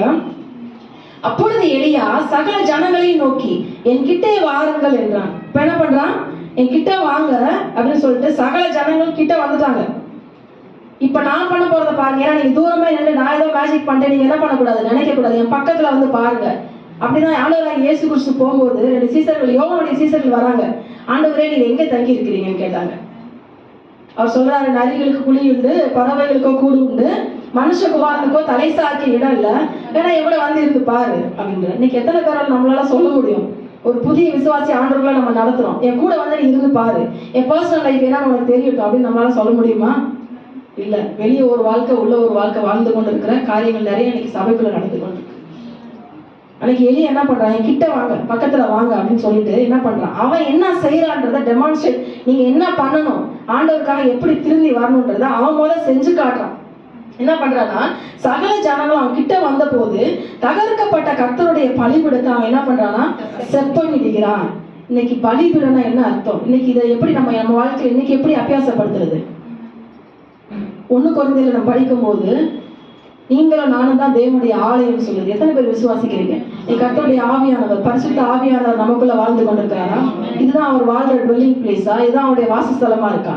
அது எவ்வளோ ஒரு கேடுகட்ட நிலைமையில இருக்கு, அசுத்த நிலைமையில இருக்கு.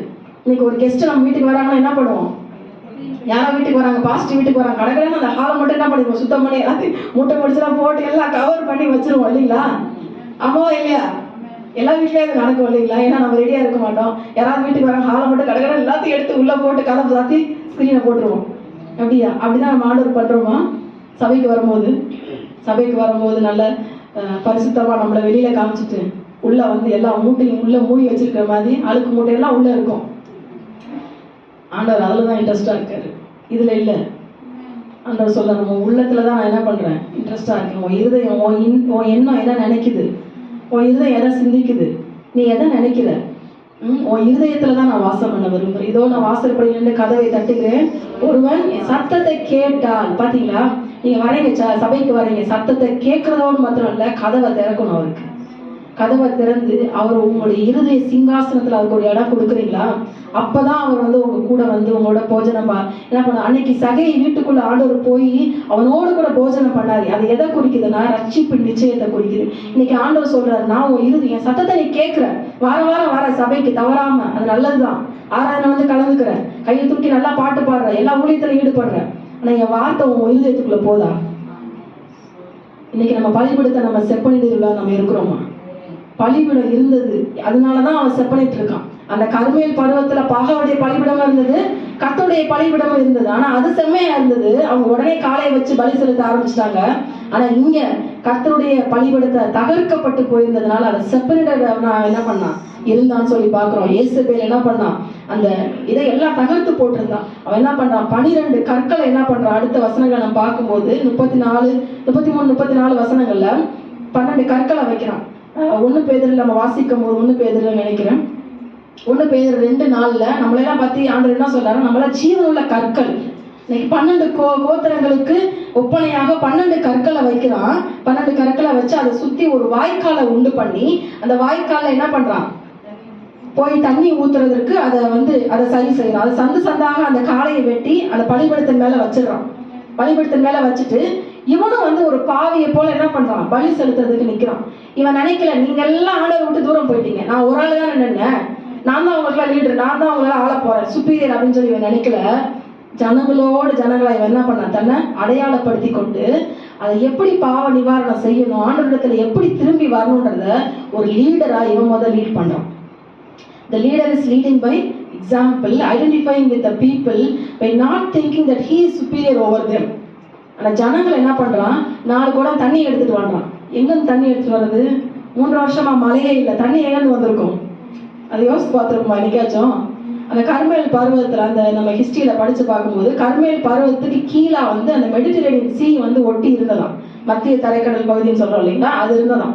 இப்போ ஜனங்க என்ன பண்ணும், போய் அந்த சமுத்திரத்துல இருந்து தான் தண்ணி எடுத்துட்டு வரணும், சரிங்களா? ஏன்னா மழை வரல, எங்கேயுமே குளம் ஆறு எது எல்லாம் வற்றி போயிடுச்சு, தண்ணி இல்லை. இப்போ அந்த கடல்ல போய் என்ன பண்றான், அவங்க அந்த ஜனங்கள் போய் தண்ணி எடுத்துட்டு வராங்க. கடல் தண்ணி எப்படிப்பட்ட தண்ணியா இருக்கும், உப்பு தண்ணி. இந்த இடத்துல கூட இந்த சூழ்நிலையிலும் எலியா என்ன பண்றான், தேவனுடைய நியமங்களை பலி செலுத்துறதுக்கு கரெக்டா ஃபாலோ பண்றான். லேவியராகமம் 2ஆம் அதிகாரம் 13ஆம் வசனத்தை யாராவது வாசிங்க. லேவியராகமம் 2ஆம் அதிகாரம் 13ஆம் வசனம். சீக்கிரமா வாசிங்க. நீ படைக்கிற எந்த போஜன பலியும் உப்பினால் சாரமாக்கப்படுவதாக. உன் தேவனுடைய உடன்படிக்கையின் உப்பை உன் போஜன பலியிலே குறைய விடாமல் நீ படைப்பது எல்லாவற்றோடும் உப்பை படைப்பாயாக. பாத்தீங்களா, அந்த உப்பு தண்ணீர்ல இருக்கிற உப்புனால இந்த பலி சாரமாக்கப்படணும். அப்ப என்ன ஆகுதுன்னா, அது நாற்றம் எடுக்காம அது தூய்மையா ஆண்டவருடைய ஒரு ஜீவ என்ன சொல்ற ஒரு நறுமணமா தூபமாக ஆண்டவருக்கு பலி செலுத்துறதுக்காக உப்பு தண்ணீர் என்ன பண்றான். இப்ப உப்பு போய் எங்க தேட முடியும்? அதனால உப்பு இப்போ ஒரு சவால்ல நிக்கிறான். உப்பு தண்ணீர் எடுத்து அதுல ஊற்றி அவன் என்ன பண்றான், பலி கொடுக்கறத நம்ம பாக்குறோம் இங்க, சரிங்களா? இதுல கூட ஆண்டோட கட்டளை அவன் ரொம்ப ஜாக்கிரதையா கீழ்ப்படுகிறவனா இருக்கான். அடுத்த 6வது விஷயம் அவன் சொல்ற காரியம் என்னன்னா 36, 37 வசனத்துல நம்ம பாக்குறோம். அவன் எப்படி கூப்பிடுறான்னா, அந்தி பலி செலுத்தும் நேரத்திலே தீர்க்கதரிசி எலியா ஆபிரகாமுக்கும் ஈசாக்குக்கும் யாக்கோபுக்கும் தேவனாகிய கர்த்தாவே, இஸ்ரவேலிலே நீர் தேவன் என்றும் நான் உம்முடைய ஊழியக்காரன் என்றும் இந்த காரியங்களை எல்லாம் உடைய வார்த்தையின்படி செய்தேன். ஆண்டவரே, நான் எதனால செய்யறேன், நீங்க யார் என்பது இந்த ஜனங்களுக்கு விளங்கும்படியாக தான் இந்த காரியத்தை என்ன பண்ற செய்யறேன்னு சொல்லி அவன் ஆண்டவர்கிட்ட ஜெபம் பண்றான். கர்த்தாவே, நீ தேவனாகிய கர்த்தர் என்றும் தேவரீ தங்கள் இருதயத்தை மறுபடியும் திருப்பினீர் என்றும் இந்த ஜனங்கள் அறியும்படிக்கு என்னை கேட்டதும். அவனுடைய நோக்கம் என்ன இங்க தெரியுது, நல்லா பாத்தீங்களா? தேவரீர் தங்கள் இருதயத்தை மறுபடியும் திருப்பினீர் என்று இந்த ஜனங்கள் அறியட்டும். இங்க நான் வின்னிங் பாயிண்டா இருக்க போறேன், நான் தான் வின்னர் ஆக போறேன்றது அதுக்காக நீங்க எனக்கு பதில் கொடுங்கன்னு கேட்கல.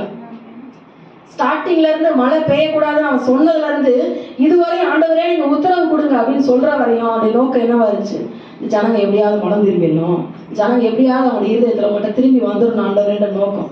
இன்னைக்கு நம்ம ஜெபிக்கிறோம், நிறைய ஜெபங்கள் கேட்கப்படுதா? நம்முடைய நோக்கத்தை ஆண்டவர் பார்க்கிறார், எதற்காக நம்ம ஜெபிக்கிறோம். நிறைய நேரங்கள் ஆண்டவரே இதை கொடுங்க அதை கொடுங்கன்னு சுயநலம் உள்ள ஜெபமா இருக்குதா, ஆண்டவருடைய இருதயத்திற்கு ஒத்த ஜெபமா இருக்குதா? அவன் சொல்ற, ஆண்டவரே இந்த ஜனங்களுடைய இருதயத்தை திருப்பினீங்கன்னு சொல்லி இவங்க அறியட்டும் ஆண்டவரே, இவங்க எப்படியாவது உங்களை அறிஞ்சிடணும், அதுதான் எனக்கு வேணும் ஆண்டவரே, நீங்க உத்தரவு கொடுங்க, இதை கேட்டுடணும் அப்படின்னு சொல்லி சொன்ன உடனே அப்ப என்ன பண்றாரு, ஆண்டவருடைய ஜெபத்தை கேட்டு உடனே ஆண்டவர் என்ன பண்றாரா, கர்த்தரிடத்தில் இருந்து அக்கினி இறங்கி அந்த சர்வாங்க தகன பலியையும் விறகுகளையும் கற்களையும் மண்ணையும் பட்சித்து வாய்க்கால் இருந்த தண்ணீரையும் நக்கி போட்டது. ஒண்ணு கூட விடல. அவங்க எல்லாம் 8 மணி நேரம் என்ன பண்றாங்க, தங்களை கிழிச்சு கொண்டு கத்தி ஆரவாரம் போட்டு கூச்சல் போட்டு குதிக்கிறாங்க, ஒண்ணும் நடக்கல. ஆனா இவன் ஒரே ஒரு ஜெபம் பண்றான், ஆண்டவரே நீங்க யாருன்றதை இவங்களுக்கு என்ன பண்ணுங்க, நிரூபிங்க. யாருக்கும் ஒப்பிட முடியாத ஒரு தேவனை தான் நீங்கள் நான் ஆராதிக்கிறோம். அல்லேலூயா. அவர் அண்ட சராசரங்களையும் படைத்த தேவன். மனுஷனுடைய கைகளினால செய்யப்படுற ஒரு விக்கிரகம் அல்ல. நம்முடைய எண்ணங்கள் அவருடைய எண்ணங்களை விட, நம்முடைய எண்ணங்களோட அவருடைய எண்ணங்கள் மேலானதா இருக்குது. உங்க நினைவுகளோட அவருடைய நினைவுகள் மேலானதா இருக்கிறது. உங்களை கேர் பண்ற ஆண்டவரா இருக்கார். உங்களை எப்பொழுதுமே பார்த்து கொண்டிருக்கிற ஆண்டவரா இருக்கார். இதோ உலகத்தின் முடிவு வரை நான் உங்களோடு கூட இருக்கேன்னு சொன்ன ஆண்டவரா இருக்கிறார்.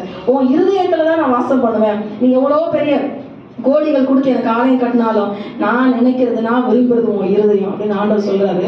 அவர்கிட்ட அவன் ஜெபிக்கும் போது அவனுக்கு ஆண்டவர் உத்தரவு கொடுக்குறாரு. எப்படி உத்தரவு கொடுக்குறாரு? அக்கினினால உத்தரவு கொடுக்குறாரு. தாவீது ஜெபிக்கும் போது ஜெபிக்கிறான். இன்னைக்கு எத்தனையோட விளக்கு, ரட்சிப்பின் விளக்கு எரிந்து கொண்டு இருக்கு. எத்தனுடைய வாழ்க்கையில அக்கினி அவிஞ்சு போயிருக்கு. நம்மளை ஒப்பு கொடுக்கலாம். ஒரு நிமிஷம் உங்க கரங்களை என்னன்னு முடிக்கல, பட் ஆண்டவர் சொல்றாரு, நம்ம இருதயத்துல கரங்களை வச்சு நீங்க ஒரு நிமிஷம் ஜெபம் பண்ணுங்க. ஆண்டவரே, ஒருவேளை என் வாழ்க்கையில அக்கினி அவிஞ்சு போயிருந்தா, என்னுடைய விளக்கு அணைந்து போயிருந்தா, ஆண்டவரே அணைய போற விளக்க கூட நீங்க ஆண்டவரே உங்க கையை வைத்து ஆண்டவரே நீங்க பாதுகாக்கிற தேவனா இருக்கீங்க. நான் உங்களை விட்டு ஒருவேளை தூரம் போயிருந்தா, என்னுடைய பணிபுடன் தகர்க்கப்பட்டு போயிருந்தா, நல்ல செப்பனித விரும்புற ஆண்டவரை சொல்லுங்க. வாய்தரன் சொல்லுங்க. வார்த்தையை கேட்டுட்டு போறவங்களா இல்ல ஆண்டவரே, அதுக்கு ஆண்டவரே ஒப்பு கொடுத்து என் இருதயத்தை நான் திறக்கிறேன். என்னுடைய செவிகளை திறக்கிறேன். நீங்க கிரியை செய்யுங்க. நான் ஒண்ணும் இல்லை, நான் இதை தான் செய்வேன் அதை தான் செய்வேன் ஆண்டவர்கிட்ட நீங்க சொல்லாதீங்க. நீங்க என்ன செய்ய சித்தமா இருக்கிறீங்க, நீங்க வாழ்க்கையில செய்யுங்கப்பான்னு உங்களை ஒப்பு கொடுங்க. ஆமென். இந்த அக்கினி எப்படிப்பட்ட அக்கினியா இருந்ததா? ஆபேலின் பலியை அங்கீகரித்த அக்கினி, ஆபிரகாமுடைய பலியை அங்கீகரித்த அக்கினி. சோதோம் கொமோரா தேவனுக்கு விரோதமாக அவர்கள் ரொம்ப கொடூரமான பாவத்தில் அவர்கள் கடந்த போது சோதோம் குமாரை சுட்டரித்த கந்தகம் அக்கினி. சீனாய் மலையிலே மோசே அந்த கட்டளைகளுக்காக ஜெபித்த போது அக்கினியா ஆண்டவர் வெளிப்பட்டார். மோசேக்கு விரோதமா ஜனங்கள் எழும்பின போது அக்கினியா ஆண்டவர் சுட்டரித்தார்.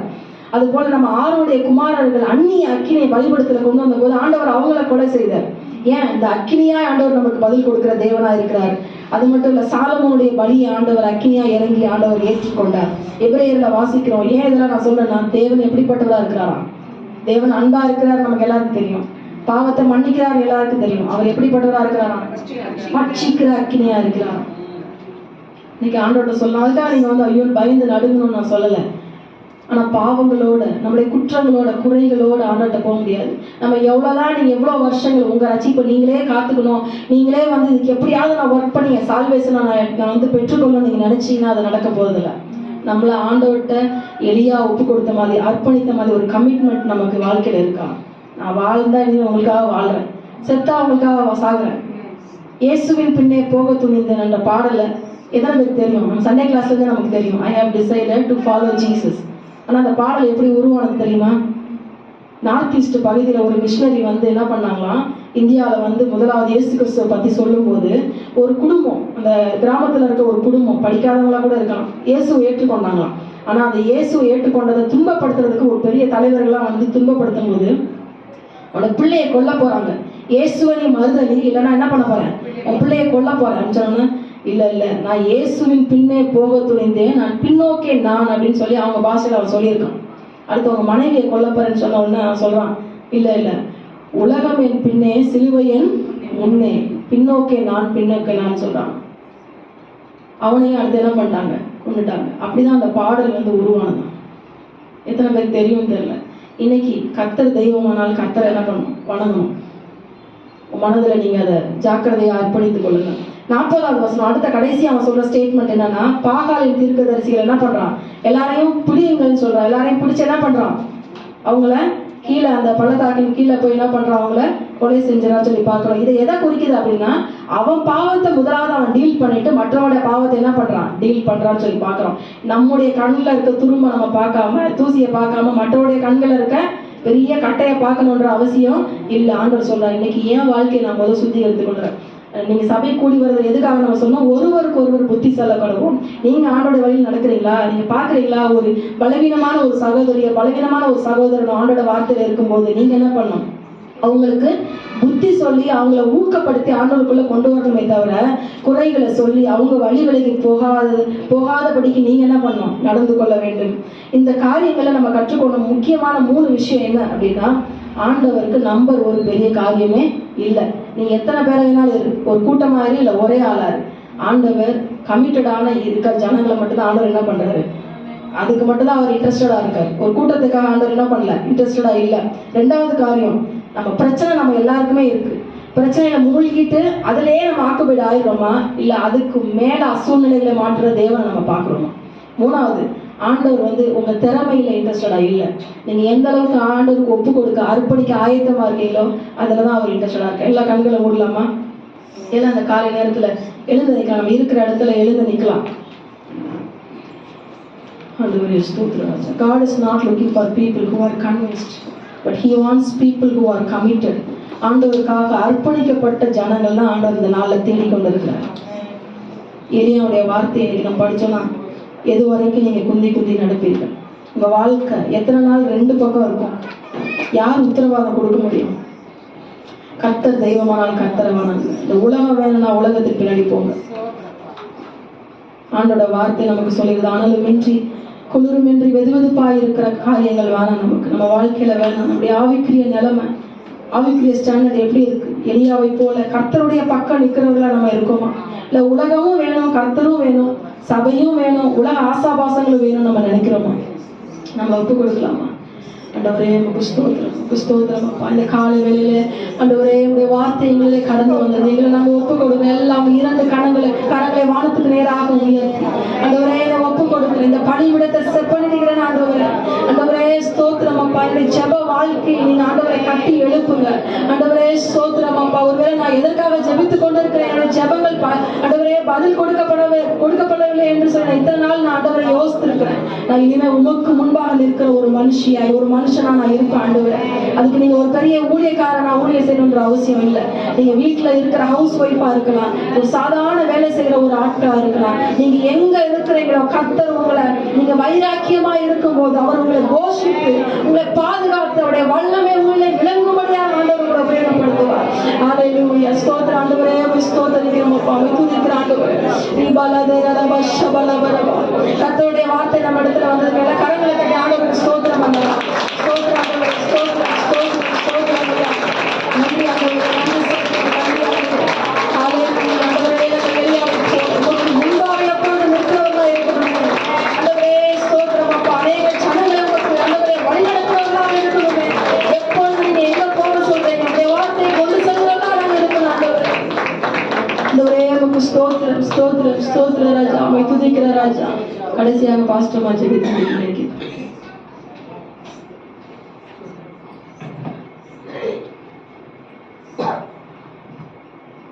பரிசுத்தமுள்ள நல்ல ஆண்டவரே, இந்த நல்ல வேலைக்காக நன்றியோடு துதிக்கிற தகப்பனே உமக்கு ஸ்தோத்திரம்.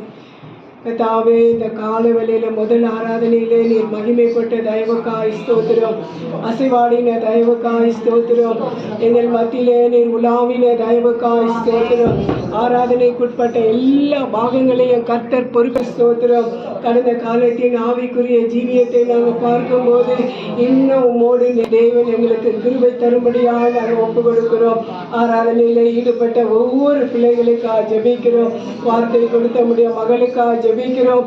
இன்னும் கர்த்தாவை எடுத்து பயன்படுத்தி பிரயோஜனப்படுத்தி அநேகரை உம்முடைய பக்கமாக திருப்ப தேவன் அநேகரை கர்த்தாவே நீ தாமே கொடுக்கும்படியா ஜெபிக்கிற அப்பா உமக்கு ஸ்தோத்திரிக்கிறோம். இன்னும் கிருபையினால வரங்களினால வல்லமைகளினால நிரப்பும்படியாக நாங்கள் ஒப்பு கொடுக்கிறோம். மீதி இருக்கிற 3 ஆராதனையிலேயும் கர்த்தருடைய கிருபையின் கரம் கூட இருந்து ஆண்டவர் ஆசீர்வதித்து ஆத்துமாக்களை கொண்டு வந்து உம்முடைய நாமத்தை மகிமைப்படுத்தும்படியாக ஜெபிக்கிறோம். ஆராதனையின் மூலமாய் வந்த எல்லா துதி கன மகிமை உமக்கு ஒருவருக்கே செலுத்துகிறோம். இயேசு கிறிஸ்துவின் நாமத்தில் ஜெபிக்கிறோம் பிதாவே. ஆமென். என் ஆத்துமாவே கர்த்தரை ஸ்தோத்திரி. உம்முடைய பரிசுத்த நாமத்தை ஸ்தோத்திரி. என் ஆத்துமாவே கர்த்தரை ஸ்தோத்திரி. கர்த்தர் செய்த சகல உபகாரங்களையும்